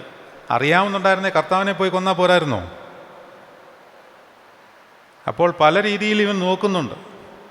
ദൈവവും വിവിധ സ്ട്രാറ്റജീസ് പ്ലാൻ ചെയ്തു. ആദ്യം പറഞ്ഞു സ്ത്രീയുടെ സന്തതിയായിൽ നിന്നാണ് ജനിക്കുന്നത്, പിന്നെ പറഞ്ഞു കന്യക ഗർഭിണിയാണ് ജനിക്കുന്നതെന്ന് പറഞ്ഞു. അതുകൊണ്ട് കന്യകയായിരുന്ന മാതാവിനെ യോസഫുമായിട്ട് വിവാഹബന്ധം നിശ്ചയിച്ചുറപ്പിച്ച് കന്യകാ സ്ഥാനത്ത് നിന്ന് മാറ്റി പിശാചിനെ കബളിപ്പിച്ച് കർത്താവിനെ ജനിപ്പിച്ചു. അപ്പോൾ എവിടെയോ ജനിച്ചിട്ടുണ്ട്. ഹെരോദാവിന് മനസ്സിലായി പിശാചാണിത്. ഈ ഹെരോദാവ് എന്ന് പറഞ്ഞാൽ അവൻ്റെ ഉള്ളിൽ കയറിയ പിശാചാണ്. എവിടാണ് ജനിച്ചത്? വിദ്വാൻമാരെ പോയി അന്വേഷിച്ചിട്ട് വാ, ഇതുവഴി തന്നെ വരണം കേട്ടോ. പിശാചിൻ്റെ പ്ലാനിങ്. അപ്പോൾ ദൈവത്തിൻ്റെ പ്ലാനിങ് വേറെ. യോസഫിനോട് നീ ഇവിടുന്ന് വിട്ടോ. ഇതാണ് സാത്താൻ്റെ തന്ത്രവും ദൈവത്തിൻ്റെ മറുതന്ത്രവും. ഇതെല്ലാം നമുക്ക് ആപ്ലിക്കബിളാണ് കേട്ടോ. അല്ലെങ്കിൽ പിന്നെ ഓരോ പാപത്തിൽ ചെന്നിങ്ങനെ വീണുകൊണ്ടിരിക്കും. മറുതന്ത്രം മെനയാൻ അറിയാൻ വയ്യാഞ്ഞുകൊണ്ടാണ് നമ്മൾ പാപത്തിൽ വീണുപോയത്. സാരമില്ല, അത് കർത്താവ് ക്ഷമിച്ചു തരും. പക്ഷേ പിന്നീട് കർത്താവിനെ പറ്റി അറിയുകയും പരിജ്ഞാനം പ്രാപിക്കുകയും ഈ പരിജ്ഞാനത്തിലൂടെ തന്ത്രങ്ങൾ മെനയാൻ പറ്റത്തുള്ളൂ. പരിജ്ഞാനമില്ലാത്തവന് എന്ത് തന്ത്രം മെനയാൻ പറ്റും? ഇപ്പോൾ ഫുട്ബോൾ കളിക്കുന്ന ഒരാൾ ആ 12 കളിക്കാർ എതിരെ കളിക്കുമ്പോൾ ഇവന് തന്ത്രം മെനയണമെങ്കിൽ ഈ 12 കളിക്കാരെ പറ്റി ഇവൻ അറിയണം. അവരെന്തൊക്കെയാണ് പഠിച്ചു വെച്ചിരിക്കുന്നത്, അവരുടെ ഉള്ളിലെ ടെക്നിക്സ് ഇവൻ അറിയണം. അതിന് അവരെപ്പറ്റി മനസ്സിലാക്കണം, സ്വയമായിട്ടറിയണം. ക്രിസ്തു പരിജ്ഞാനം അതിനാണ്. പൗലോസ്ലീഹ പറയുന്നു, അത്രയുമല്ല എൻ്റെ കർത്താവായ യേശു ക്രിസ്തുവിൻ്റെ പരിജ്ഞാനത്തിൻ്റെ ശ്രേഷ്ഠത നിമിത്തം ഇപ്പോൾ ഞാനെല്ലാം ഉപേക്ഷിക്കുന്നു. കർത്താവിൻ്റെ പരിജ്ഞാനം അറിയുമ്പോൾ എല്ലാം സൈഡാവും. അല്ലെങ്കിൽ കല്യാണ ദിവസം രാവിലെ മേക്കപ്പിനായിരിക്കും നമുക്ക് ഇമ്പോർട്ടൻസ് ഉണ്ടാവുന്നത്. ശരിക്കും കർത്താവിനെ അറിഞ്ഞ ഒരു പൈതൽ എനിക്ക് പള്ളിയിൽ പോകണമെന്ന് പറയും. അത് കഴിഞ്ഞുള്ള മേക്കപ്പ് മതി എന്ന് പറയും. അപ്പോൾ ഈ പ്രാർത്ഥന ഒന്നുകൂടെ ശ്രദ്ധിച്ചേ. സ്വർഗത്തിൽ നിന്ന് നിൻ്റെ വിശുദ്ധാത്മാവിനെ നീ ആകർഷിച്ച് വരുത്തി യോർദാൻ പ്രവാഹത്തെ നീ ശുദ്ധീകരിക്കുകയും അവിടെ മറഞ്ഞു കിടന്ന മഹാസർപ്പത്തിൻ്റെ തലയെ മർദ്ദിക്കുകയും ചെയ്തു. ഇങ്ങനെ ഒരു കാര്യം നടന്നതായിട്ട് നിങ്ങൾ ദനഹാ ശുശ്രൂഷയിൽ അല്ലെങ്കിൽ കർത്താവിൻ്റെ മാമോദീസായിൽ മനസ്സിലാക്കിയിട്ടുണ്ടോ? അതായത് കർത്താവ് യോർദാനിലേക്ക് ഇറങ്ങുകയാണ്. ഇവിടെ കർത്താവിന് മാത്രം അറിയാവുന്നൊരു കാര്യമാണ് ഈ പിതാക്കന്മാർക്ക് അവർ രാത്രി ദർശനങ്ങളിൽ കൂടി കർത്താവ് വെളിപ്പെടുത്തി കൊടുത്തത്, നമുക്ക് കൈമാറി തന്നിട്ടുള്ളത്. ആ ശുശ്രൂഷ നടക്കുമ്പോൾ അല്ലെങ്കിൽ യോഹന്നാൻ സ്നാപകൻ കർത്താവിൻ്റെ തലമേൽ കൈവയ്ക്കുമ്പോൾ യോഹന്നാൻ സ്നാപകനോ കൂടെ കണ്ടു നിന്നവർക്കോ ശിഷ്യന്മാർക്കോ ചുറ്റുവട്ടം നിന്ന ജനങ്ങൾക്കോ ഒരു മനുഷ്യന് പോലും വെളിപ്പെടാത്ത ഒരു കാര്യം, കർത്താവിന് മാത്രം അറിയാവുന്നതായ ഈ കാര്യം പിന്നീട് പിതാക്കന്മാർക്ക് വെളിപ്പെട്ടത് കൊണ്ടാണ് നമുക്കിതിനെപ്പറ്റി ധ്യാനിക്കുവാനും ഇങ്ങനെയൊരു സംഭവം അവിടെ ഉണ്ടായിരുന്നു എന്നും നമുക്ക് മനസ്സിലാവുന്നത്. എങ്ങനെയുള്ള സംഭവം? ഈ സംഭവം ഒന്നുകൂടെ ശ്രദ്ധിച്ചോ. സ്വർഗത്തിൽ നിന്ന് നിന്റെ വിശുദ്ധാത്മാവിനെ നീ ആകർഷിച്ച് വരുത്തി. കാരണം ഇവർക്ക് ഒന്നിച്ച് നിൽക്കാതെ പറ്റില്ല. തൃത്വത്തിൻ്റെ വെളിപാടാണ്. അതുകൊണ്ടാണ് ഈ ദനഹ ഇത്രയും പ്രാധാന്യമുള്ളതാകുന്നത്. ദൈവം വെളിപ്പെടുകയാണ്, പ്രകാശം വ്യാപിക്കുകയാണ്, ഉദയനക്ഷത്രം. അപ്പോൾ എന്താണ് സംഭവിച്ചത്? ആകർഷിച്ചു വരുത്തുകയും യോർദാൻ പ്രവാഹത്തെ നിശുദ്ധീകരിച്ചു. എന്നിട്ടോ അവിടെ മറഞ്ഞു കിടന്ന മഹാസർപ്പത്തിൻ്റെ തലയെ മർദ്ദിക്കുകയും ചെയ്തു എന്ന് പറയുമ്പോൾ ആ കർത്താവ് എവിടെ ഇറങ്ങിയോ അവിടെ ഒരു മഹാസർപ്പത്തിൻ്റെ തലയുണ്ടായിരുന്നുവെന്നും ആ തലയ്ക്കൊരു തട്ടും തട്ടിയേച്ചാണ് കർത്താവ് പോയത്. ചവിട്ടി തലയിൽ. കർത്താവാണ് പറഞ്ഞത് ഞാനടാ വന്നിരിക്കുന്നതെന്ന്. നീ ഇനി അധികം അന്വേഷിച്ച് നടക്കണ്ട. കുറേ കാലമായല്ലോ നീ അന്വേഷിച്ച് നടക്കാൻ തുടങ്ങിയിട്ട് തന്നെ. കൊച്ചു കുഞ്ഞുങ്ങളെ എത്ര എണ്ണത്തിനെയാണ് കൊന്നത് ഞാനാണെന്നും പറഞ്ഞുകൊണ്ട്. അതിനുശേഷം എവിടെയെല്ലാം അന്വേഷിച്ച് നടന്നു. യെരുശലേം ദേവാലയത്തിലേക്ക് പോയപ്പോൾ എൻ്റെ അമ്മയും അപ്പനെയും നീ കൺഫ്യൂഷനാക്കി. ജനത്തിൻ്റെ ഇടയിൽ ഞാൻ നഷ്ടപ്പെട്ടു പോയെന്ന് അവർക്ക് പ്രതീതി ഉളവാക്കി. നീ അന്വേഷിച്ച് നടക്കാൻ തുടങ്ങിയിട്ട് കുറേ കാലമായി, ഇനി അന്വേഷിക്കേണ്ട, ഞാനാണ്. സാത്താൻ വെച്ച് താമസിച്ചൊന്നുമില്ല, അപ്പോഴേ മരുഭൂമിയിലേക്ക് പോയി. പിന്നീട് ഉടനെ പരീക്ഷണമാണ്, താമസമൊന്നുമില്ല, ഒരു മിനിറ്റ് പോലും വെയിറ്റ് ചെയ്തില്ല. ആത്മാവാണ് കർത്താവിനെ വഴി നടത്തുന്നത്. പിശാച് പറഞ്ഞത് കേട്ടുപോവുകയല്ല, ആത്മാവനെ മരുഭൂമിയിലേക്ക് നടത്തി എന്നാണ്. അതായത് പിശാചിനാൽ പരീക്ഷിക്കപ്പെടേണ്ടതിന്, ആ വാക്ക് ശ്രദ്ധിക്കണം, പെടേണ്ടതിന് എന്ന് പറഞ്ഞാൽ അർത്ഥം നമുക്ക് വേണ്ടിയാണ് ഈ പരീക്ഷ ഏറ്റെടുത്തതെന്ന്. അപ്പോൾ ഒരു പരീക്ഷ വന്നാൽ എങ്ങനെയാണ് പിശാചിനെ തോൽപ്പിക്കേണ്ടത് എന്നുള്ള തന്ത്രങ്ങൾ നമുക്ക് കർത്താവിനെക്കുറിച്ചുള്ള പരിജ്ഞാനത്തിലല്ലാതെ കിട്ടില്ല. അങ്ങനെ കിട്ടിയില്ലെങ്കിൽ സകല പരീക്ഷകളിലും തോറ്റുപോകും, സകല പരീക്ഷകളിലും തോറ്റുപോകും. പിശാചിനാൽ പരീക്ഷിക്കപ്പെടേണ്ടതിന് ആത്മാവ്, വിളിച്ച് ഇറങ്ങി വന്ന ആത്മാവ് അവനെ മരുഭൂമിയിലേക്ക് നടത്തി. അല്ലാതെ പരിശുദ്ധാത്മാവ് അങ്ങോട്ട് നിറഞ്ഞു കഴിയുമ്പോഴത്തേന് ഉടനെ പോയി എന്നാൽ പിന്നെ ഇനിയും വളരെ ശുശ്രൂഷയൊക്കെ തുടങ്ങി ഇങ്ങനെ വിശാലമായിട്ട് പ്രസംഗിച്ചുകൊണ്ടൊക്കെ നടക്കാവുന്നതല്ല. ആദ്യം പരീക്ഷ, അത് പാസ്സായിട്ട് മതി ശുശ്രൂഷ. തുടങ്ങിയത് എവിടെയാണ് പരീക്ഷ? ഭക്ഷണത്തിലാണ്. അപ്പോൾ ശരീരവുമായിട്ട് ബന്ധപ്പെട്ടുള്ള സകല ആഗ്രഹങ്ങളെയും വചനത്താൽ ഹനിച്ചിട്ടാണ് കർത്താവ് ശുശ്രൂഷ തുടങ്ങുന്നത്. അപ്പോൾ നമ്മുടെ സബ്ജക്റ്റ് അവിടേക്ക് ഞാനിപ്പം കൊണ്ടുപോകുന്നില്ല. ഇവിടെ നദിയിലോട്ടിറങ്ങിയപ്പോൾ അവിടെ ഒരു സർപ്പം കിടന്നിരുന്നു. ആ സ്പോട്ട് തന്നെ നോക്കിയാണ് കർത്താവ് ഇറങ്ങിയത്. അല്ലെങ്കിൽ വേറൊരു ഭാഷയിൽ പറഞ്ഞാൽ കർത്താവ് ഇറങ്ങിയപ്പോൾ ദൈവം സർപ്പത്തെ അവിടെ കൊണ്ടിട്ടു. മഹാസർപ്പം എന്നാണ്, ഘോരസർപ്പം. അപ്പോൾ നമുക്ക് ഈ സർപ്പം എങ്ങനെ അവിടെ വന്നു എന്നുള്ള കാര്യം പഠിക്കണം. ഈ സർപ്പം, അപ്പം ഈ ദനഹാ പെരുന്നാളിൽ ഈ സർപ്പത്തെ പറ്റിയുള്ളൊരു പഠനം ഉണ്ടായിരിക്കണം. അല്ല കർത്താവ് മാമോദിസ മുങ്ങിയിട്ട് പോയി അതുകൊണ്ട് കുർബാനയെ സംബന്ധിച്ച് പോകുക എന്നുള്ളത് മാത്രമല്ല, ഈ സർപ്പം എവിടുന്ന് വന്നു, നമുക്ക് കാര്യം അറിയേണ്ടത്. പിശാചിനെ ദൈവം ബന്ധിച്ചിട്ടിട്ടുണ്ട്. പിശാചിനെ എന്ത് ചെയ്തിട്ടുണ്ട്? ബന്ധിച്ചിട്ടിട്ടുണ്ട്. ഞാൻ 2-3 വചനങ്ങൾ അതുമായിട്ട് ബന്ധപ്പെട്ട് നിങ്ങൾ പെട്ടെന്ന് എടുത്ത് വായിക്കണം. ഒന്ന്, വെളിപാട് 9-ാം അധ്യായം 11-ാം വാക്യം എടുക്കും. വെളിപാട് 9-ാം അധ്യായം 14-ാം വാക്യം എടുക്കും. ഞാൻ എന്താണ് പറഞ്ഞത്? പിശാചിനെ ദൈവം ബന്ധിച്ച് നിർത്തിയിരിക്കുകയാണ്. അതായത് അതിൻ്റെ തലവനെ. വെളിപാട് പുസ്തകം 9-ാം അധ്യായം 14-ാം വാക്യം 11-ാം വാക്യം 11. അഗാധദൂതൻ അതിന് അഗാധദൂതൻ കേട്ടോ, അഗാധദൂതൻ അതിന് രാജാവായിരുന്നു. അഗാധദൂതൻ എന്ന് പറഞ്ഞാൽ ആഴത്തിൽ ബന്ധിക്കപ്പെട്ട പിശാച് എന്നാണ് അർത്ഥം. വെളിപാട് 9-14 കൂടെ വായിച്ചേ. 14-ാം വാക്യം, ആ അധ്യായം തന്നെ 14-ാം വാക്യം. യൂഫ്രട്ടോസ് എന്ന മഹാനദീതീരത്ത് ബന്ധിച്ചിരുന്ന 4 ദൂതന്മാരെയും അഴിച്ചുവിടുക എന്ന് പറയുന്നത്. ഇനി 17-8 വായിച്ച്. 17:8 വെളിപാട് 17:8 വായിച്ച്. 17:8 എന്താണ്? നീ കണ്ട മൃഗമോ ഉണ്ടായിരുന്നതും ഇപ്പോൾ ഇല്ലാത്തതും ഇനി അഗാധത്തിൽ നിന്ന് കയറി നാശത്തിലേക്ക് പോകാനിരിക്കുന്നതും ആകുന്നു. അഗാധത്തിൽ നിന്ന് കയറി. അപ്പോൾ അഗാധത്തിൽ കിടപ്പുണ്ട്. അഗാധത്തിൽ നിന്ന് കയറി എന്ന് പറഞ്ഞാൽ അഗാധത്തിൽ കിടപ്പുണ്ട്. ഇനി യൂദ വേഴ്സസ് 6 ഒരധ്യായമേ ഉള്ളൂ, അതുകൊണ്ട് വേഴ്സസ് 6 യൂദ എന്ന് പറയുന്നത് വെളിപാടിന് തൊട്ട് മുമ്പിലത്തെ പുസ്തകമാണ്. അവിടെ ഇവിടെ ഒന്നും അന്വേഷിച്ച് നടക്കരുത്. പഴയ നിയമത്തിലൊന്നും നോക്കല്ലേ, പെട്ടെന്ന് എടുക്കാന്നുള്ളത്. യൂദ വേഴ്സസ് 6. തങ്ങളുടെ വാഴ്ച കാത്തുകൊള്ളാതെ സ്വന്തം വാസ്തലം വിട്ടുപോയ ദൂതന്മാരെ മഹാദിവസത്തിന്റെ വിധിക്കായി എന്നേക്കുമുള്ള ചെങ്ങലയിട്ട് അന്ധകാരത്തിൻ കീഴിൽ സൂക്ഷിച്ചിരിക്കുന്നു. മനസ്സിലായോ? ഇനി ആമോസ് എടുത്തേ. ആമോസ് 9-ാം അധ്യായം 3-ാം വാക്യം എടുത്തേ. 9-ാം അധ്യായം 3-ാം വാക്യം. ആമോസ് 9-ാം അധ്യായം 3-ാം വാക്യം വായിച്ചോളൂ. അവർ കർമ്മേലിന്റെ കൊടുമുടിയിൽ ഒളിച്ചിരുന്നതാലും ഞാൻ അവരെ തിരഞ്ഞ് അവിടെ നിന്ന് പിടിച്ചു കൊണ്ടുവരും. അവർ എൻ്റെ ദൃഷ്ടിയിൽ നിന്ന് സമുദ്രത്തിന്റെ അടിയിൽ മറഞ്ഞിരുന്നാലും ഞാൻ അവിടെ സർപ്പത്തോട് കൽപ്പിച്ചിട്ട് അവരെ കടിക്കും. അപ്പൊ ആ അടിയിൽ സർപ്പം ഇരിപ്പുണ്ട്. നീ പോയി അവിടെ പോയി ഒളിച്ചാലും അവിടെ നിന്നെ തൂക്കാൻ ഞാൻ സാത്താൻ്റെ ഏജൻസിയെ തന്നെ ഉപയോഗിക്കുമെന്നു. അങ്ങനെ ഒരു പരിപാടി ദൈവത്തിനുണ്ട്, അറിയാമോ? നമ്മൾ വലിയ പണിക്ക് പോയാൽ നമ്മളെ ദൈവം സാത്താന് തന്നെ ഏൽപ്പിക്കും.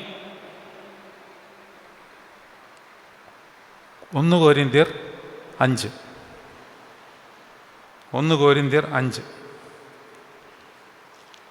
നിങ്ങളുടെ ഇടയിൽ ദുർനടപ്പുണ്ട് എന്ന് കേട്ടുവല്ലോ. ഒരുത്തൻ തന്റെ അപ്പന്റെ ഭാര്യയെ വെച്ചുകൊള്ളുന്ന പോൽ അത് ജാതികൾ പോലും ഇല്ലാത്ത ദുർനടപ്പ് തന്നെ. എന്നിട്ട് നിങ്ങൾ ചീർത്തിരിക്കുന്നു. ഈ ദുഷ്കർമ്മം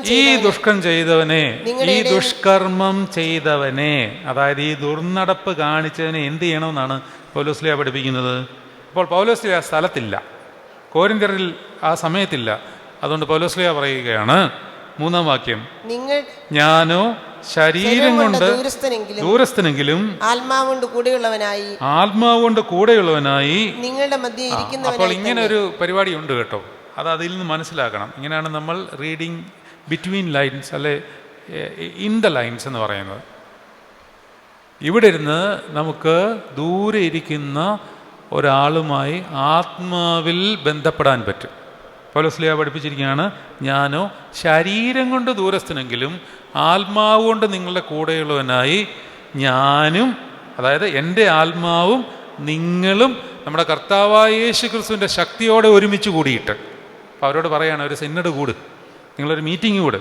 എൻ്റെ ആത്മാവോടുണ്ട്, കർത്താവിൻ്റെ പരിശുദ്ധാത്മാവോടുണ്ട്, നിങ്ങളും കൂടിയാൽ മതി. എൻ്റെ ആത്മാവോടുണ്ട്. വായിച്ചോ. നിങ്ങളും എൻ്റെ ആത്മാവും നമ്മുടെ കർത്താവായ യേശുവിൻ്റെ ശക്തിയോടെ ഒന്നിച്ചു കൂടിയിട്ട് നമ്മുടെ കർത്താവായ യേശുവിൻ്റെ നാമത്തിൽ. അവിടെ നിർത്തിക്കോ, ബാക്കി ഞാൻ വായിക്കാം.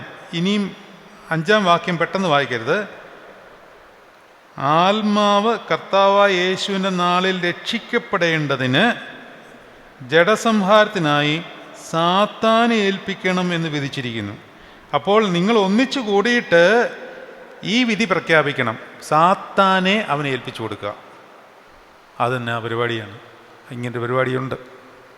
കാരണം ചില പാപത്തിൽ നിന്ന് ഊരിക്കൊണ്ടുവരുവാൻ ദൈവത്തിന് പോലും ഇടപെടാൻ പറ്റത്തില്ല, അത്രയ്ക്ക് അഴുക്കായി.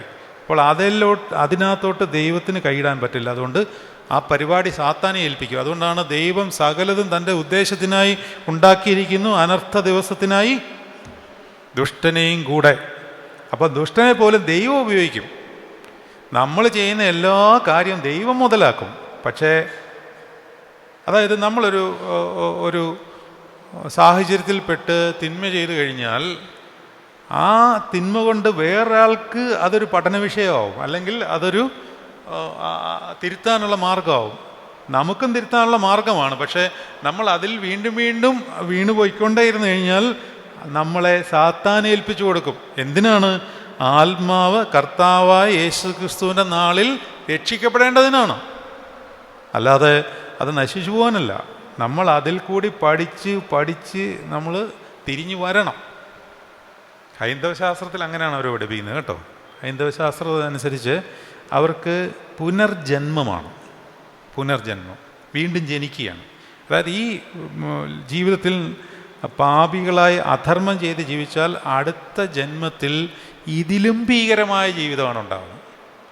ആ ജന്മത്തിലും പഠിച്ചില്ലെങ്കിൽ അങ്ങനെ അതിലും ഭീകരമായ ജീവിതം ഉണ്ടാവും. അവിടെയും പഠിച്ചില്ലെങ്കിൽ പട്ടിയും പൂച്ചയുമായിട്ടൊക്കെ ജനിക്കും.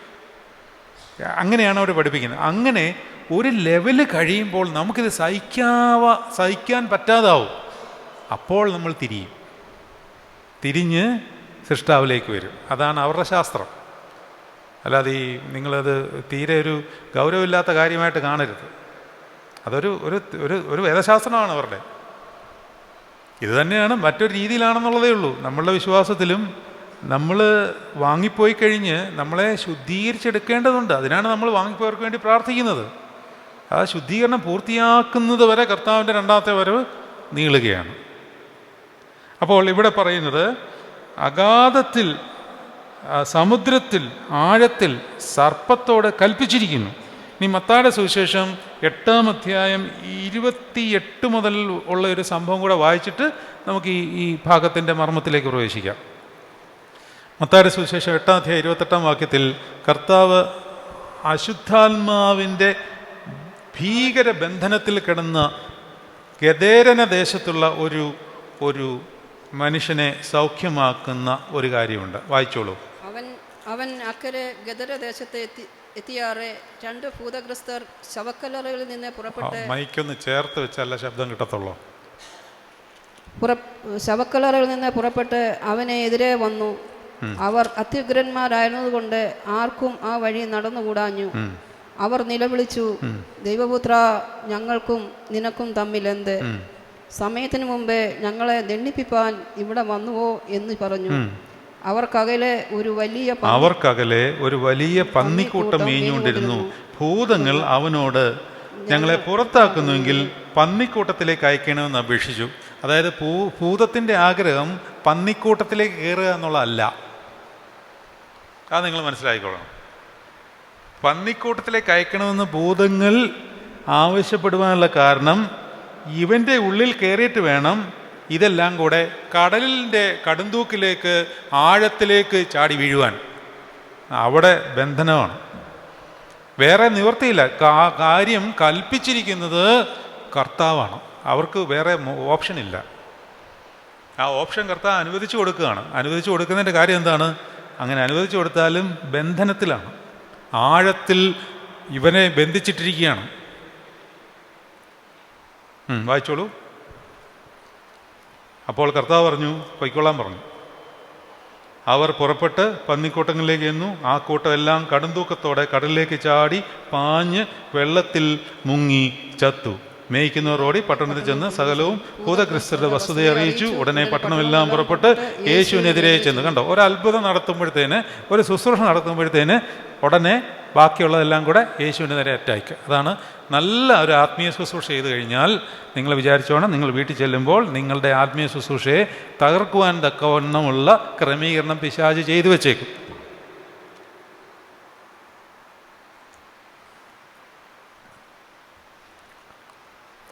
അനു ഇന്ന് വിശുദ്ധ കുർബാനയ്ക്കുണ്ടായിരുന്നു. ഞാൻ ഇന്ന് ധ്യാനം ഉള്ളതുകൊണ്ട് ഇന്നലെ ഒരു തീരുമാനമെടുത്തു.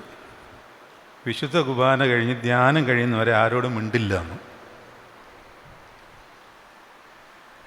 ആരെയും വഴക്ക് പറയില്ല എന്നൊരു തീരുമാനം ചുമ്മാ വൈകിട്ടിരുന്നെടുത്തു. അനു എന്തെങ്കിലും കണ്ടിട്ടുണ്ടോ ഞാൻ വിശുദ്ധ കുർബാനയ്ക്ക് ആരെങ്കിലും വഴക്ക് പറയുന്നത്? കണ്ടിട്ടുണ്ടോ? നിങ്ങളാരെല്ലാം കണ്ടിട്ടുണ്ടോ? നിങ്ങൾ വിശുദ്ധ കുർബാനയ്ക്ക് അവിടെ മൈലപ്രായി വരുന്നവരല്ലേ? നിങ്ങൾ കണ്ടിട്ടുണ്ടോ? ഇന്ന് ഞാൻ പൊരിച്ചു ഒരുത്തനെ. എന്ന് പറഞ്ഞാൽ എനിക്ക് മനസ്സിലാവുന്നത് എൻ്റെ തീരുമാനം ഇത്രയേ ഉള്ളൂ, ഞാൻ ഇത്രയേ ഉള്ളൂ. എനിക്ക് സങ്കടം തോന്നി ഇച്ചിരി കഴിഞ്ഞപ്പോൾ. ഞാൻ പറയുന്നതേ അല്ല, പണ്ടൊക്കെ പറയുമായിരുന്നു നല്ലവരെ, പക്ഷെ ഇപ്പം പറയാറില്ല. എന്ത് കണ്ടാലും സഹിച്ചു നിൽക്കും. പക്ഷേ ഇന്നത്തെ സാഹചര്യം എനിക്ക് ഒരു രീതിയിൽ വഹിച്ചുകൂടായിരുന്നു. ഞാൻ വഴക്ക് പറഞ്ഞു. ഞാൻ പറഞ്ഞത് ഇതിന് ഒരു കാര്യമുണ്ട്, അതാണ് നമ്മൾ വരാൻ പോകുന്നത്. അപ്പം ആഴത്തിൽ ഇവനെ ബന്ധിച്ചിട്ടുണ്ട്. ഇനി സദൃശവാക്യങ്ങൾ 20-ാം അധ്യായം 5-ാം വാക്യം വായിച്ചു. സദൃശവാക്യങ്ങൾ 20-ാം അധ്യായം 5-ാം വാക്യം. മനുഷ്യൻ്റെ, നിങ്ങളോടെല്ലാം പറഞ്ഞു തരണം, അത് ഓണാക്കാൻ നിങ്ങളോട് ഇനി പറഞ്ഞു തരണം. മനുഷ്യൻ്റെ ഹൃദയത്തിലെ ആലോചന ആഴമുള്ള വെള്ളം, വിവേകമുള്ള പുരുഷനോ അത് കോരിയെടുക്കും. മനുഷ്യൻ്റെ ഹൃദയത്തിലെ ആലോചന ആഴമുള്ള വെള്ളം. ആലോചന എവിടാ നടക്കുന്നത്? ഹൃദയ ബോധ വിചാര മണ്ഡലങ്ങൾ. മൈലപ്രായിൽ ധ്യാനത്തിൽ വരുന്നവരെന്ന് പറഞ്ഞ് ഈ ഹൃദയബോധ വിചാര മണ്ഡലങ്ങൾ എന്ന് പറയുന്നതിന് പിതാക്കന്മാർ ഉപയോഗിക്കുന്ന ഒറ്റ വാക്കെന്താണ്? പറയൂ, മൈക്കിൽ കൂടെ പറയൂ, കേൾക്കട്ടെ. പറഞ്ഞോ. ഇത് ഇത്രയും നാളും പഠിച്ചിട്ട് തെറ്റിപ്പോകുന്നു പേടിച്ചിട്ടാ. പറഞ്ഞോ, ശരിയാ, പറഞ്ഞോ. ദേഹി. ഹൃദയബോധ വിചാര മണ്ഡലങ്ങൾക്ക് പിതാക്കന്മാർ ഉപയോഗിക്കുന്ന ഒറ്റ വാക്കാണ് ദേഹി. ഇനി അതൊന്നും പഠിപ്പിക്കാനുള്ള സമയമില്ല. തൽക്കാലം വേണമെങ്കിൽ അത് ഈ വാക്കിന് തത്തുല്യമായ പദമേ അല്ല, അങ്ങനെ എടുക്കരുത്. മനസ്സെന്ന് തൽക്കാലം വിചാരിച്ചോ, മനസ്സൊന്നും അല്ലത്. തൽക്കാലം ഈ ദേഹിയിൽ ആഴമുള്ള വെള്ളമാണെന്ന് ഈ ദേഹി. അപ്പം അതിൻ്റെ അടിയിൽ ആര് കിടക്കും? അങ്ങനെ ഒരുത്തൻ എൻ്റെ ഉള്ളിൽ കിടന്നുകൊണ്ടാണ് ഞാനത് പറഞ്ഞത്. അല്ല, ഞാൻ പറയൂ, ശാസിക്കേണ്ടെന്നൊന്നുമല്ല കേട്ടോ. ഞാനങ്ങനെ, നിങ്ങൾ വിചാരിക്കില്ല ഞാൻ ഉടനെ അവിടെ നിന്ന് വല്ല അഭ്യാസ പ്രകടനവും നടത്തിയില്ല. ഇതെന്തോ അറിയത്തില്ലയോ എന്ന് ചോദിച്ചു, അത്രയേ ഉള്ളൂ. അത്രയും പോലും ചോദിക്കാൻ എനിക്ക് താല്പര്യമില്ലായിരുന്നു. പക്ഷെ ഞാൻ ചോദിച്ചു. ഒരു കാര്യം ചെയ്യേണ്ട സമയത്ത് ചെയ്യാൻ അറിയത്തില്ലയോ?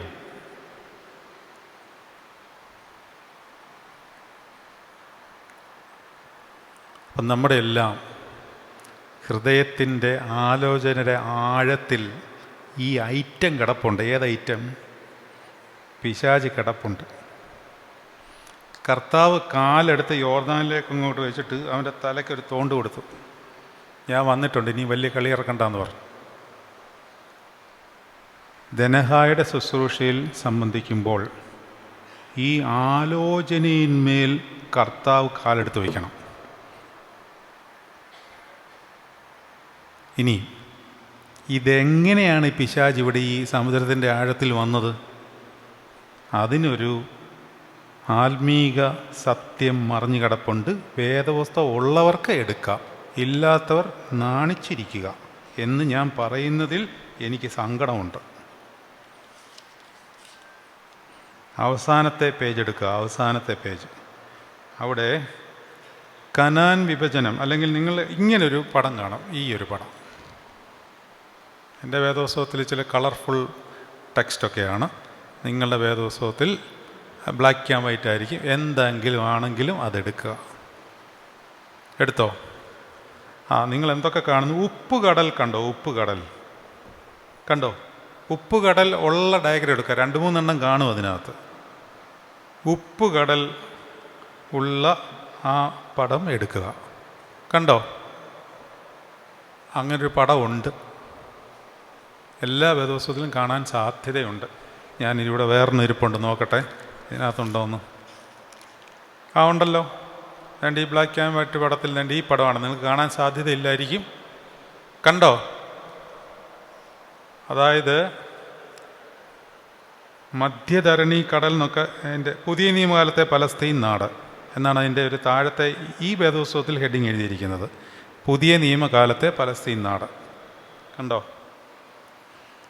കണ്ടില്ല, ഇനി പിന്നെ നോക്കിയാൽ മതി, എനിക്ക് സമയമില്ല. ഇങ്ങോട്ട് നോക്കിയോ എന്നാൽ. ഇതാണ് ഉപ്പുകടൽ. ഇനി നിങ്ങൾ വീട്ടിൽ ചെന്നിട്ട് നെറ്റിലോ അല്ലെങ്കിൽ വേദോത്സവത്തിൻ്റെ അവസാനമോ അല്ലെങ്കിൽ പലസ്തീൻ നാടിൻ്റെ പടമോ വല്ലതും ഉണ്ടെങ്കിൽ അത് നോക്കിയാൽ ഉപ്പുകടൽ ആദ്യം കണ്ടുപിടിക്കുക. ഉപ്പുകടൽ കണ്ടുപിടിച്ചു കഴിഞ്ഞാൽ അതിൻ്റെ മേളിൽ കൂടെ ഒരു വര പോകുന്നുണ്ട്. ആ വര എന്താണെന്ന് അവിടെ എഴുതിയിരിക്കുന്നതെന്ന് അറിയാമോ? എന്താണ്? വായിച്ചോ? യോർദാൻ അല്ലേ? യോർദാൻ എന്ന് പറഞ്ഞാൽ മൈക്ക് ഓൺ ചെയ്യൂ ആദ്യം. യോർദാൻ നദി എന്ന് പറഞ്ഞാൽ ഈ യോർദാൻ നദി വന്ന് ചേരുന്നത് എവിടെയാണ്? ഡയഗ്രം നോക്കിയിട്ട് എന്ത് മനസ്സിലായി? യോർദാൻ നദി വന്ന് ചേരുന്നത് എവിടെയാണ്? ഉപ്പുകടലിലാണ്. ഇനി ഇങ്ങോട്ട് നോക്കി. ഉപ്പുകടൽ നിങ്ങൾ കണ്ടിട്ടുണ്ടോ?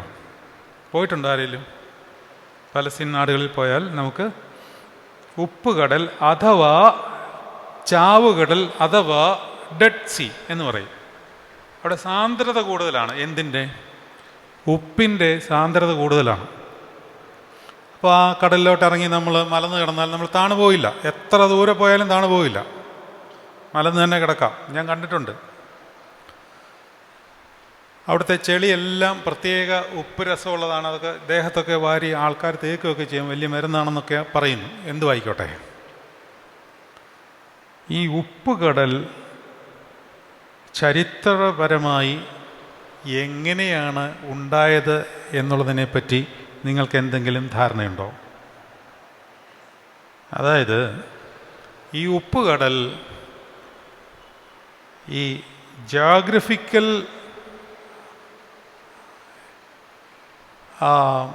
അതിനെപ്പറ്റി സ്റ്റഡി ചെയ്യുന്ന ശാസ്ത്രജ്ഞർ പറയുന്നത് ആ ഭാഗത്ത് ഒരു ഭീകര ഗർത്തം ഉണ്ടായി വന്നു എന്നാണ്. ഇത് ചരിത്രപരമായ പഠനമാണ്. ആ ഭാഗത്ത് ഒരു ഭീകര ഗർത്തമുണ്ടായി വന്ന് അവിടെ വെള്ളം നിറഞ്ഞ് ആയതാണ് ഉപ്പുകടൽ എന്ന് ചരിത്ര പഠനമാണ്. ഇനി വേദപുസ്തക പഠനം. വേദപുസ്തക പഠനമായിട്ട് ബന്ധപ്പെടുമ്പോൾ ഈ ഉപ്പുകടൽ ഉണ്ടായത് എങ്ങനെയാണെന്ന് നമ്മൾ പരിശോധിച്ചാൽ,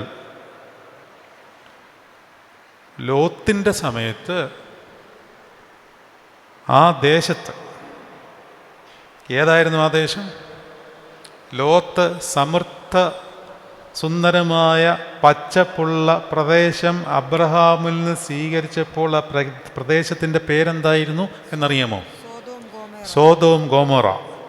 വളരെ ഫലഭൂഷ്ടമായ പ്രദേശം. ഇന്നത്തെ സ്വിറ്റ്സർലൻഡ് നോക്കിയപ്പോൾ നല്ല പച്ചപ്പ്, നല്ല ആരോഗ്യപരമായ അന്തരീക്ഷം. ലോത്ത് ആ പ്രദേശം മതിയെന്ന് പറഞ്ഞു. അബ്രഹാം പറഞ്ഞു എടുത്തോളാൻ പറഞ്ഞു. കാരണം അബ്രഹാമിൻ്റെ ധനികത ദൈവത്തിലായിരുന്നു. മഹാധനികനായിരുന്നു. പക്ഷെ അതെല്ലാം ആദ്യം പറഞ്ഞതുപോലെ ദൈവത്തിൻ്റെ കീഴെ, എല്ലാ ധനവും ദൈവത്തിൻ്റെ കീഴെ. ധനവാൻ സ്വർഗരാജ്യത്തിൽ പ്രവേശിക്കുന്നതിനേക്കാൾ ഒട്ടകം സൂചക്കുഴിയിൽ കൂടി കടക്കുന്നതാണ് എളുപ്പമെന്ന് കർത്താവ് പറയുമ്പോൾ അബ്രഹാം മഹാധനികനായിരുന്നു, ഓർക്കണം. പക്ഷേ ആ അബ്രഹാം മഹാധനികനായിരുന്നു എങ്കിലും മഹാദരിദ്രനുമായിരുന്നു. എങ്ങനെ? എല്ലാം കർത്താവിൻ്റെയാണ്, എൻ്റെ അല്ലെന്ന് വിചാരിച്ചു കഴിഞ്ഞാൽ നമ്മൾ ദരിദ്രരല്ലേ? ധനവാനാണോ? ലോത്തായിരുന്നു ധനവാൻ. മറ്റൊരു ഉദാഹരണം പറഞ്ഞാൽ, വളരെ കഷ്ടപ്പെട്ട് ബുദ്ധിമുട്ടി രാവിലെ തൊട്ട് വൈകിട്ട് വരെ കിളച്ച് അധ്വാനിച്ച് ഒരുവൻ 50 രൂപ കൂലി ഉണ്ടാക്കുന്നു എന്ന് വിചാരിക്കുക, അല്ലെങ്കിൽ അവൻ ഏൺ ചെയ്യുന്നു എന്ന് വിചാരിക്കുക. മറ്റൊരുത്തന് ബാങ്കിൽ 1 കോടി രൂപ ഡെപ്പോസിറ്റ് അതുപോലെ കിടക്കുന്നു, ഒന്നും ചെയ്യണ്ട. പക്ഷേ ഈ കഷ്ടപ്പെട്ട് ഉണ്ടാക്കിയവൻ വിചാരിക്കുകയാണ്, ഞാനാണിത് അധ്വാനിച്ചത്, ഞാനാണ് കഷ്ടപ്പെട്ടത്, ഞാനാണിതെല്ലാം ഉണ്ടാക്കിയത്, ഇതെൻ്റെ മാത്രമാണ്, ഞാനിത് അനുഭവിക്കേണ്ടതാണ് എന്ന് വിചാരിക്കുന്നു. മറ്റേയാൾ വിചാരിക്കുന്നു, എനിക്ക് കിട്ടിയതൊന്നും എൻ്റേതല്ല, ഇതെനിക്ക് പലർക്കും കൊടുക്കുവാൻ വേണ്ടി ദൈവം എന്നെ ഫലമേൽപ്പിച്ചിരിക്കുന്നു എന്ന് വിചാരിച്ചാൽ ഇതിൽ ആരാണ് ദരിദ്രൻ? ആരാണ് ദരിദ്രൻ? ഈ രണ്ടാമത് പറഞ്ഞ ആൾ തന്നെ. ആദ്യത്തെ ആൾക്ക് 50 രൂപയേ ഉള്ളൂ, പക്ഷെ അത് എൻ്റെയാണ് എന്ന് വിചാരിച്ചാൽ അവൻ ധനവാനാണ്. പോകട്ടെ. അപ്പോൾ ലോത്ത് സമൃദ്ധമായ പ്രദേശം തിരഞ്ഞെടുത്ത് അവിടെ അവൻ ജീവിക്കുമ്പോൾ ആ പ്രദേശത്തെ ടെറിറ്റോറിയൽ സ്പിരിറ്റ് ലോത്തിനെയും ബാധിച്ചു. അത് വേറൊരു സബ്ജക്റ്റ്, അതിലേക്ക് ഞാൻ പോകുന്നില്ല. എന്തായിരുന്നു അവിടുത്തെ ടെറിറ്റോറിയൽ സ്പിരിറ്റ്? അതായത് പ്രാദേശികമായി അവിടെ വ്യാപരിച്ചിരുന്ന ഒരു അശുദ്ധാത്മാവുണ്ട്. എന്താണ് ആ അശുദ്ധാത്മാവ്? അത് ചെറിയ അശുദ്ധാത്മാവൊന്നും അല്ലായിരുന്നു, അത് ഭീകര അശുദ്ധാത്മാവ് ആയിരുന്നു. ഈ ഗദേരനരുടെ ദേശത്ത് ഈ അശുദ്ധാത്മാവ് ബാധിച്ച ഒരുത്തൻ കല്ലറകളിൽ നിന്ന് എഴുന്നേറ്റ് വരികയും നുരയും പതയും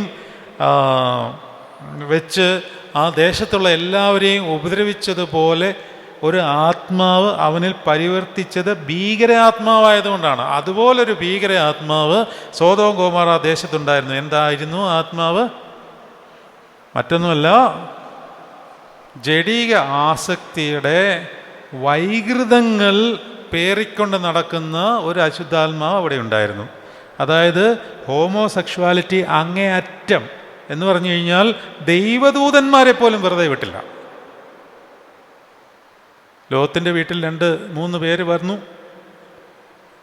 ആൾക്കാരെല്ലാം ചുറ്റും കൂടി ഇറക്കി വിടാൻ പറഞ്ഞു. എന്തിനാണ്? ഞങ്ങൾക്ക് അവരെ ഭോഗിക്കണം. പുരുഷന്മാരെ ഭോഗിക്കണം. ലോത്ത് പറഞ്ഞു, ഒരപ്പൻ്റെ ഗതികേട് നോക്കണം. അന്ന് ഈ അതിഥി സൽക്കാരം എന്നൊക്കെ പറയുന്ന വലിയ കാര്യമാണ്. അയാൾ പറഞ്ഞു, എൻ്റെ പെൺമക്കളെ ഞാൻ തരാം, അവരെ വെറുതെ വിടണം. പോരാ, അവന്മാരെ മതി. ദേവദൂതന്മാരാണ് അറിഞ്ഞില്ല. സംഭവങ്ങളൊക്കെ നിങ്ങൾക്കറിയാം. അങ്ങനെ ലോത്ത് വലിയ പ്രതിസന്ധിയിലായപ്പോൾ ദേവദൂതന്മാർ പറഞ്ഞു, പെട്ടെന്ന് സ്ഥലം വിട്ടോണം, ഇവിടം നശിപ്പിക്കാൻ പോവുകയാണെന്ന് പറഞ്ഞു. തിരിഞ്ഞു നോക്കരുതെന്ന് പറഞ്ഞു. ലോത്തോടി, പിള്ളേർ ഓടി, ഭാര്യയും പുറകെ ഓടി. സ്വർഗത്തിൽ നിന്ന് തീ ഇറക്കി ആ പ്രദേശം വെന്തുപോയി. ഇടയ്ക്ക് ഭാര്യ ഒന്ന് തിരിഞ്ഞു നോക്കി, ഉപ്പുതൂണായി തീർന്നു എന്ന് പറയും. ഈ ഗർത്തത്തിലാണ് ഇപ്പോൾ, അതായത് പഴയ സോദോം ഗൊമോറയാണ് ഇപ്പോഴത്തെ ചാവുകടൽ. നിങ്ങൾക്ക് എങ്ങനെ വേണേലും വിശ്വസിക്കാം. ചരിത്രപരമായിട്ട് നോക്കുമ്പോൾ അതിനകത്ത് ശാസ്ത്രീയത കലരും. ശാസ്ത്രീയപരമായിട്ട് ഞാൻ പറയാൻ പോകുന്ന കാര്യം ശരിയായിരിക്കണമെന്നില്ല. വിശ്വാസപരമായിട്ട് ആ കടലിന് മാത്രം ഇത്രയും ഉപ്പുസാന്ദ്രത വരുവാനുള്ള കാരണം ആ പഴയ ദൈവകൽപ്പന ലംഘനമാണ്. എന്താണ്? തിരിഞ്ഞു നോക്കരുത്. നോക്കി, അത് ഉപ്പുതൂണായിപ്പോയി. അവിടെ ആ സാന്ദ്രതയേറിയ ഉപ്പുജലം ഇന്നും നമുക്ക് സാക്ഷിയായി നിലകൊള്ളുന്നുണ്ട്. അങ്ങനെയെങ്കിൽ ആ സമുദ്രത്തിൻ്റെ അടിയിൽ, ആ ചാവുകടലിൻ്റെ അടിയിൽ ഈ ജഡീക പാപത്തിൻ്റെ വൈകൃതത്തിൻ്റെ ടെറിറ്റോറിയൽ സ്പിരിറ്റ് ബന്ധനപ്പെട്ട് അടിയിൽ കിടപ്പുണ്ട്.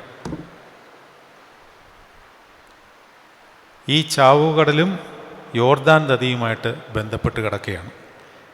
നൂറ്റാണ്ടുകളായി, സഹസ്രാബ്ദങ്ങളായി ചാവുകടലിൻ്റെ അടിയിൽ ബന്ധനത്തിൽ കഴിഞ്ഞിരുന്ന ഈ ടെറിറ്റോറിയൽ സ്പിരിറ്റ് കർത്താവ് മാമോദീസ മുങ്ങുമ്പോൾ കർത്താവിൻ്റെ ആജ്ഞയാൽ അവൻ എവിടെ മാമോദീസ മുങ്ങിയോ അവിടെ വന്ന് കിടന്നു.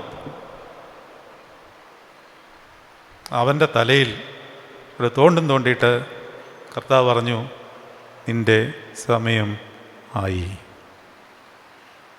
ഇതാണ് ദനഹാ പെരുന്നാൾ. ഇതാണ് ദനഹാ പെരുന്നാൾ. നിന്റെ ഹൃദയത്തിൻ്റെ ആലോചനകളാകുന്ന ആഴമുള്ള ബന്ധത്തിൽ നീ പോലും അറിയാതെ പതിയിരിക്കുന്ന അനേക അശുദ്ധാത്മാക്കൾ ഉണ്ട്. അതിന്മേൽ കർത്താവ് കാലെടുത്ത് വയ്ക്കുവാൻ നീ ദനഹാ പെരുന്നാളിൽ ദേവാലയത്തിൽ വന്ന് ആരാധനയിൽ സംബന്ധിക്കണം. ഇതിനുവേണ്ടിയാണ് ഒരു സഭാ കലണ്ടറുകൾ ക്രമീകരിച്ച് ഓരോ ദിവസത്തെയും യാത്ര ക്രിസ്തുവിനൊപ്പം. ഇതാണ് ഓർത്തഡോക്സി എന്ന് ഞാൻ എപ്പോഴും പറയാറുണ്ട്. ഓർത്തഡോക്സി എന്ന് പറയുന്നത് കീജെ വിളിച്ചുകൊണ്ട് നടക്കുന്നതും ക്ലാസ് നടത്തുന്നതും പള്ളിപ്പെരുന്നാൾ നടത്തുന്നതും മാത്രമൊന്നുമല്ല. അതതിൻ്റെ രണ്ടാമത്തെ ഭാഗം, അല്ലെങ്കിൽ ഏറ്റവും അടിയിലത്തെ ഭാഗമേ ആവുന്നുള്ളൂ. ഓർത്തഡോക്സി എന്ന് പറഞ്ഞു കഴിഞ്ഞാൽ imitation of Lord Jesus Christ എന്നാണ്. ക്രിസ്തുവിൻ്റെ ഭാവം, സ്വഭാവം നമ്മളിലുണ്ടായി ക്രിസ്തുവിനൊപ്പം നടക്കുന്നതിനെയാണ് ഓർത്തഡോക്സി എന്ന് പറയുന്നത്. മറ്റേത് ഓർത്തഡോക്സ് ചർച്ച്, അത് ഓർഗനൈസേഷനാണ്. ഓർത്തഡോക്സി ഓർഗാനിസമാണ്. എന്താണ് വ്യത്യാസം? ഇത് രണ്ടും വേണം. അത് വേണ്ടാന്നൊന്നുമല്ല, അതിനെ തള്ളിക്കളയണമെന്നൊന്നുമല്ല. പക്ഷെ അതിൻ്റെ പുറകെ മാത്രം ഇങ്ങനെ എയും വിളിച്ച് ഇംഗ്ലാം വിളിച്ച് നടന്നു കഴിഞ്ഞാലൊന്നും സ്വർഗരാജ്യ അവകാശമാകത്തൊന്നുമില്ല. അതൊന്നും ആരും വിചാരിക്കണ്ട, ഞാനും വിചാരിക്കണ്ട.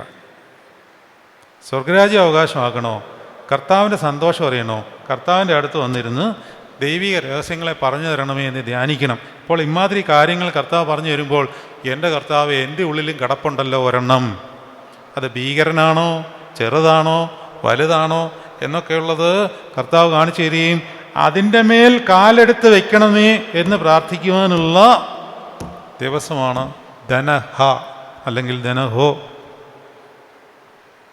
അവൻ്റെ മേൽ കർത്താവ് കാലെടുത്ത് വെച്ച് കഴിഞ്ഞാൽ അവന് നിൻ്റെ മേൽ ആധിപത്യമില്ല. അല്ലെങ്കിൽ അവൻ നിൻ്റെ മേൽ ആധിപത്യം സ്ഥാപിക്കും. ഒരു സംശയം വേണ്ട, നീ എത്ര കുർബാന അനുഭവിച്ചാലും. കുർബാന അനുഭവിച്ചിട്ട് നമ്മൾ ക്രിസ്തുവിനൊപ്പമല്ല എന്നുണ്ടെങ്കിൽ അവൻ തന്നെ ആധിപത്യം സ്ഥാപിക്കും. ഒരു സംശയം അക്കാര്യത്തിൽ വേണ്ട, 101% എഴുതി വെച്ചു. നമുക്കെന്തിനാണ് കുറവുള്ളത്? കുർബാനയ്ക്ക് കുറവുണ്ടോ? ആരാധനയ്ക്ക് കുറവുണ്ടോ? പ്രാർത്ഥനയ്ക്ക് കുറവുണ്ടോ? വേദപുസ്തകാനിക്ക് കുറവുണ്ടോ? ധ്യാനം എടുക്കുന്നതിൽ കുറവുണ്ടോ? എന്തിനാണ് കുറവുള്ളത്? പെരുന്നാൾ ഏറ്റവും ഭംഗിയായിട്ട് നടത്തുന്ന ദേവാലയങ്ങളാണ് എല്ലാ ദേവാലയങ്ങളും. എത്ര മനോഹരമായിട്ടാണ് ഇവിടെ ഗീവർഗീസ് പെരുന്നാൾ നടത്തുന്നത്. ഈ ദേശത്തിലെ ഏറ്റവും വലിയ പെരുന്നാളല്ലേ. കർത്താവ് ഇറങ്ങിയോ? അതാരാ ചിന്തിച്ചത്? അതാര് ചിന്തിച്ചു? നമ്മളെല്ലാ ആൾഭാടങ്ങളും ചെയ്യുന്നുണ്ട്, എല്ലാ പരിപാടികളും ചെയ്യുന്നുണ്ട്. ക്ലാസ് നടത്തുന്നുണ്ട്, വെടിക്കൊട്ട് നടത്തുന്നുണ്ട്, ദേവാലയത്തിൽ ഗാനമേളയോ എന്താ ഇല്ലാത്തത്? ഇപ്പം എല്ലാ ലൗകിക പരിപാടികളും ഉണ്ട്, അലങ്കാരങ്ങളുണ്ട്. പരിശുദ്ധാത്മാവ് മാത്രം ഇല്ല. പെരുന്നാൾ ഘോഷിച്ചിടുന്നു, നാമും ചേർന്നോ തീരണം. എങ്ങനെ ഘോഷിച്ചിടണം? പരിശുദ്ധാത്മാവിൽ ഘോഷിക്കണം. അത് ദുഃഖവെള്ളിയാഴ്ചയായാലും. അപ്പോൾ നിൻ്റെ ഹൃദയത്തിലെ ആലോചനകളാകുന്ന ആഴമുള്ള വെള്ളം, സദൃശ്യവാക്യങ്ങൾ 20:5 ഒന്നും കൂടെ വായിച്ച്. സദൃശ്യവാക്യങ്ങൾ 20:5 ഒന്നും കൂടെ വായിക്കാമോ? മനുഷ്യന്റെ ഹൃദയത്തിലെ ആലോചന ആഴമുള്ള വെള്ളം, വിവേകമുള്ള പുരുഷനോ അത്. എന്നിട്ട് ഈ പ്രാർത്ഥനയുടെ ബാക്കി പിതാക്കന്മാർ ഇപ്രകാരം പ്രാർത്ഥിക്കുകയാണ്: സ്വർഗത്തിൽ നിന്ന് നിന്റെ വിശുദ്ധാത്മാവിനെ നീ ആകർഷിച്ചു വരുത്തി യോർദാൻ പ്രവാഹത്തെ നീ ശുദ്ധീകരിക്കുകയും അവിടെ മറഞ്ഞു കിടന്ന ആന്തരിക മഹാസർപ്പത്തിൻ്റെ തലയെ നീ മർദ്ദിക്കുകയും ചെയ്തു. മർദ്ദിച്ചേച്ചങ്ങ് പോയി, കൊന്നില്ല. കൊന്നത് കാൽവറിയിലാണ്. മനുഷ്യവത്സനായ കർത്താവേ, അടുത്തത് ഇനിയും പ്രാർത്ഥനയാണ്. ഇത്രയും നേരം രഹസ്യങ്ങളായിരുന്നു, ഇനിയും പ്രാർത്ഥിക്കുകയാണ്. മനുഷ്യവത്സനായ കർത്താവേ, ഇപ്പോൾ നീ വന്ന് വിശുദ്ധ റൂഹായുടെ ആവാസത്താൽ ഈ വെള്ളത്തെ നീ അനുഗ്രഹിക്കണമേ. യോർദാനിൽ ലഭിച്ച അതേ കൃപ ഇതിന് നൽകണമേ. ഇതിനെ അനുഗ്രഹങ്ങളുടെ ഉറവയും വിശുദ്ധിയുടെ ദാനവും പാപമോചനപ്രദവുമാക്കി തീർക്കണമേ. ഇതിനെ രോഗശാന്തി നൽകുന്നതും ബലഹീനർക്ക് സഹായകരവും പ്രതികൂല സേനകൾക്ക് സമീപിച്ചുകൂടാത്തതും ദിവ്യശക്തി നിറഞ്ഞതുമാക്കി തീർക്കണമേ. ഇതിൽ നിന്ന് പകർന്നെടുക്കുകയും ഇതിൽ സംബന്ധിക്കുകയും ചെയ്യുന്ന സകലർക്കും ഇത് ആത്മശരീരങ്ങളുടെ സ്വസ്ഥതയ്ക്കും വികാരങ്ങളുടെ നിർമ്മലീകരണത്തിനും ഭവനങ്ങളുടെ വിശുദ്ധിക്കും എല്ലാ ഉപദ്രവങ്ങളിൽ നിന്നുള്ള സംരക്ഷണത്തിനും പര്യാപ്തമായി തീരുമാറാകണമേ. പാപത്തിൽ തഴമ്പിച്ച ഞങ്ങളുടെ സ്വഭാവത്തെ വെള്ളത്താലും ആത്മാവിനാലും നവീകരിച്ചവൻ നീയാകുന്നുവല്ലോ. നോഹിൻ്റെ കാലത്ത് പാപത്തെ വെള്ളം മൂലം മുക്കിക്കളഞ്ഞത് നീയാകുന്നു. എബ്രായ വർക്കത്തെ ഫറവോൻ്റെ അടിമത്തത്തിൽ നിന്ന് സമുദ്രജലം മൂലം നീ വിമുക്തമാക്കി. ബാലിൻ്റെ മാർഗഭ്രംശത്തിൽ നിന്ന് ഇസ്രായേലിനെ ഏലീശ ദീർഘദർശി മുഖാന്തരം അഗ്നിയാലും വെള്ളത്താലും രക്ഷിച്ചതും നീയാകുന്നു. ഇപ്പോൾ കർത്താവേ, നിൻ്റെ കൃപമൂലം ഈ വെള്ളത്തെ നീ ആശീർവദിച്ച് ഇതിൽ സ്പർശിക്കുകയോ ഇതനുഭവിക്കുകയോ ഏതെങ്കിലും വിധത്തിൽ യഥാർത്ഥമായ വിശ്വാസത്തോടെ ഇത് ഉപയോഗിക്കുകയോ ചെയ്യുന്ന എല്ലാവർക്കും അനുഗ്രഹവും വിശുദ്ധിയും വെടിപ്പും സ്വസ്ഥതയും സുഖവും ആശ്വാസവും ധൈര്യവും സഹായവും ആത്മീകവും ശാരീരികവുമായ ദുർവികാരങ്ങളിൽ നിന്നുള്ള സ്വാതന്ത്ര്യവും നൽകണമേ. പ്രാർത്ഥന നീണ്ടുപോകുന്നു, ഒരുപാടുണ്ട്, എല്ലാം കൂടെ വായിക്കുന്നില്ല. ആലയത്തിൻ്റെ ഉമ്മറപ്പടിയിൽ നിന്ന് പുറപ്പെടുന്ന ഒരു വലിയ നദിയുണ്ട്. ആ നദിയുടെ ഭാഗമാണ് യോർദാൻ നദി. അവിടെ പിശാച് അടക്കാൻ ദൈവം സമ്മതിക്കുകയില്ല. ആ നദിയുമായിട്ട് നിങ്ങളുടെ ഹൃദയ ആലോചനകൾ ബന്ധപ്പെട്ട് നിൽക്കണം. അതായത് നിങ്ങളുടെ ദേഹി ബന്ധപ്പെട്ട് നിൽക്കണം. അതിന് മുന്നോട്ട് നടക്കണം. മുന്നോട്ട് നടക്കുമ്പോൾ അരയോളം, പിന്നെ മുട്ടോളം, പിന്നെ കവിയുന്നത്ര ഒരു നദിയിന്മേൽ മുങ്ങിക്കിടന്നാൽ ഒരുത്തനും നിങ്ങളെ ഒന്നും ചെയ്യില്ല. യോശുവയോട് ദൈവം പറഞ്ഞൊരു വചനം എനിക്ക് വലിയ ശക്തി നൽകുന്നതാണ്. നിൻ്റെ നേരെ ഒരു മനുഷ്യനും നിൽക്കുകയില്ല. ഒരു മനുഷ്യനും നിൻ്റെ നേരെ നിൽക്കുകയില്ല. അത് ഈ നദിയിൽ മുങ്ങണം, നദിയിൽ മുങ്ങണം. മുട്ടോളമല്ല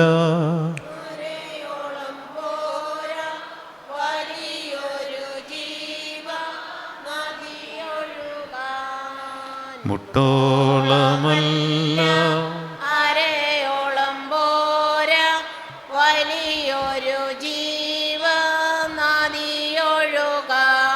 കേട്ട വചനങ്ങളെ നമുക്ക് ധ്യാനിക്കാം. ദൈവസന്നിധിയിൽ തലകളെ സമർപ്പിച്ചുകൊണ്ട്, കർത്താവെ, ഞങ്ങളുടെ ഹൃദയത്തിലേക്ക് ഞങ്ങളൊന്ന് എത്തി നോക്കി അവിടെ മറഞ്ഞു കിടക്കുന്ന ആന്തരിക സർപ്പത്തെ നമുക്കൊന്ന് പരിശോധിക്കാം. ആലോചനകളിൽ കൂടി നമ്മൾ ചെയ്തു കൂട്ടിയ പാപത്തിൻ്റെ ഭീകരമായ അവസ്ഥയെ കർത്താവ് അവൻ്റെ തലമേൽ കാലെടുത്ത് വെച്ച് അവനെ തകർത്ത് കളയുവാനായി നമുക്ക് നമ്മുടെ ആലോചനകളെ ദൈവത്തിന് സമർപ്പിക്കാം.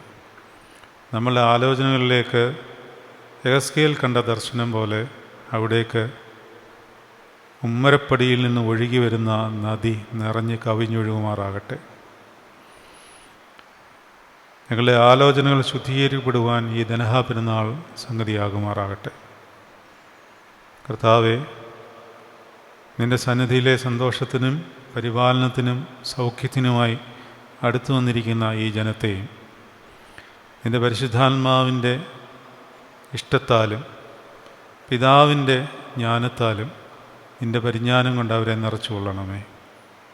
പിതാവും പുത്രനും പരിശുദ്ധരുഹായുമാകുന്ന ത്രിയേക ദൈവം വെളിപ്പെട്ട മഹനീയ ദിവസത്തിൽ ഞങ്ങൾ സംബന്ധിക്കുമ്പോൾ ഞങ്ങളിലേക്ക് നീ വെളിപ്പെട്ട് ഇറങ്ങി വന്ന് നിൻ്റെ രഹസ്യമർമ്മങ്ങളെ ഞങ്ങൾക്ക് വെളിവാക്കി തരണമേ. ദൈവരാജ്യത്തെക്കുറിച്ചുള്ള മർമ്മങ്ങളെ അറിയുവാൻ നിങ്ങൾക്ക് വരം ലഭിച്ചിരിക്കുന്നെന്ന് ശിഷ്യന്മാരോട് പറഞ്ഞിട്ടുള്ളവനായ കർത്താവേ, നിൻ്റെ ശിഷ്യന്മാരുടെ ഗണത്തിൽ ഞങ്ങളെയും ചേർത്ത് നിൻ്റെ രാജ്യത്തിൻ്റെ രഹസ്യങ്ങളെ അറിയുവാൻ ഞങ്ങൾക്ക് കൃപ നൽകണമേ. കർത്താവേ, ഇന്നത്തെ ദിവസം ഇവിടെ വന്നുകൂടി നിൻ്റെ സന്നിധിയിൽ തങ്ങളുടെ ശിരസ്സുകളെ കുനിഞ്ഞ് നമിച്ചിരിക്കുന്ന നിൻ്റെ മക്കളോട് നീ കരുണ ചെയ്യുകയും അവരെ ശിരസിന്മേൽ കൈവച്ച് അനുഗ്രഹിക്കുകയും കർത്താവെ പരിജ്ഞാനത്തിൽ വഴി നടത്തുകയും ചെയ്യണമേ. നിൻ്റെ കൃപയിൽ അവരെ നിറച്ച് പരിപാലിക്കണമേ. ഞങ്ങളുടെ ഹൃദയത്തിൽ ആകുലതകളും ഭാരങ്ങളും വേദനകളും പ്രയാസങ്ങളും എല്ലാം ഉണ്ടായിരിക്കുന്നത് ഏതെങ്കിലും കാരണത്താൽ ഞങ്ങളുടെ ഉള്ളിൽ ഞങ്ങൾ തന്നെ പോലും അറിയാതെ ഞങ്ങൾ കൊണ്ടു നടക്കുന്ന അശുദ്ധാത്മാ വ്യാപാരത്തിൻ്റെ പരിണിത ഫലത്താലാണെങ്കിൽ അതിന്മേൽ സ്വർഗീയരായ രാജാവേ, നിൻ്റെ സിംഹാസനം അതിന്മേൽ വാഴണമേ. അഗാധദൂതൻ ഞങ്ങളെ ഭരിക്കുവാനിടയാകാതെ സ്വർഗീയ ശ്രേഷ്ഠതയുടെ മഹോന്നതങ്ങളിൽ അധിവസിക്കുന്ന സ്വർഗീയ പിതാവിൻ്റെ ശ്രേഷ്ഠമായ പരിചാരണം, പുത്രൻ തമ്പുരാൻ്റെ രക്ഷണ്യം, പരിശുദ്ധാത്മാവിൻ്റെ ആവാസം ഞങ്ങൾക്ക് തന്ന് ഞങ്ങളെ എപ്പോഴും വിശുദ്ധിയിൽ നിന്ന് വിശുദ്ധിയിലേക്ക് നയിച്ചു കൊള്ളണമേ. നിൻ്റെ മാതാവിൻ്റെയും നിൻ്റെ സകല പരിശുദ്ധന്മാരുടെയും പ്രത്യേകിച്ച് യോഹന്നാൻ മബ്ദാനയുടെയും പ്രാർത്ഥനകളും അപേക്ഷകളാലും ഞങ്ങളിൽ മേൽ നീ കരുണ ചെയ്ത് ഞങ്ങളെ നീ ശുദ്ധീകരിച്ച് വെടിപ്പാക്കുകയും ഈ ആലയത്തെ നീ അനുഗ്രഹിക്കുകയും ഇതിനെ വഴി നടത്തുകയും ഈ ആലയത്തിൻ്റെ നടത്തിപ്പുകാരെയും വൈദികനെയും ഭരണസമിതി ആൾക്കാരെയും ഈ ആലയത്തിലെ വിശ്വാസികളായ എല്ലാ ജനത്തെയും പ്രത്യേകിച്ച് ഇന്ന് ഇവിടെ വന്നുകൂടിയിരിക്കുന്നവരെയും നീ അനുഗ്രഹിച്ച് പരിപാലിക്കണമേ. കർത്താവേ, ഞങ്ങളിൽ നിന്നും ഈ ദേവാലയത്തിൽ നിന്നും പ്രത്യേകിച്ചും വാങ്ങിപ്പോയിരിക്കുന്ന വിശ്വാസികളായ ആത്മാക്കൾക്ക് ആശ്വാസം കരുണയും കണ്ടെത്തുവാൻ സംഗതിയാകണമേ. ആയത് ഞങ്ങൾ നിനക്കും നിൻ്റെ പിതാവിനും നിൻ്റെ പരിശുദ്ധാത്മാവിനും ഇപ്പോഴും എല്ലായ്പ്പോഴും എന്നേക്ക് സ്തുതിയും മഹത്വം കരയേറ്റുവാനായിട്ട് തന്നെ. ആമീൻ. ചേർത്തു സലിലം യോഹന്നാൻ സ്നാനത്തിന്നാൻ മുങ്ങി ശുദ്ധീകരണം ചെയ്തതിനുള്ളിൽ മാശിഹ നീരിൽ നിന്നും തീരത്തേറുമ്പോൾ അവനെ മാനി അവനിയും അമ്പരവും കതിരോൻ കതിരുകൾ ചായിച്ചു താരകൾ കൂപ്പിയാറ്റിൻ നിരയോടൂറ്റുകളെ വാഴ്ത്തിയ ദൈവത്തെ ഹാലേലുയ്യ ഊ ഹാലേലുയ്യ.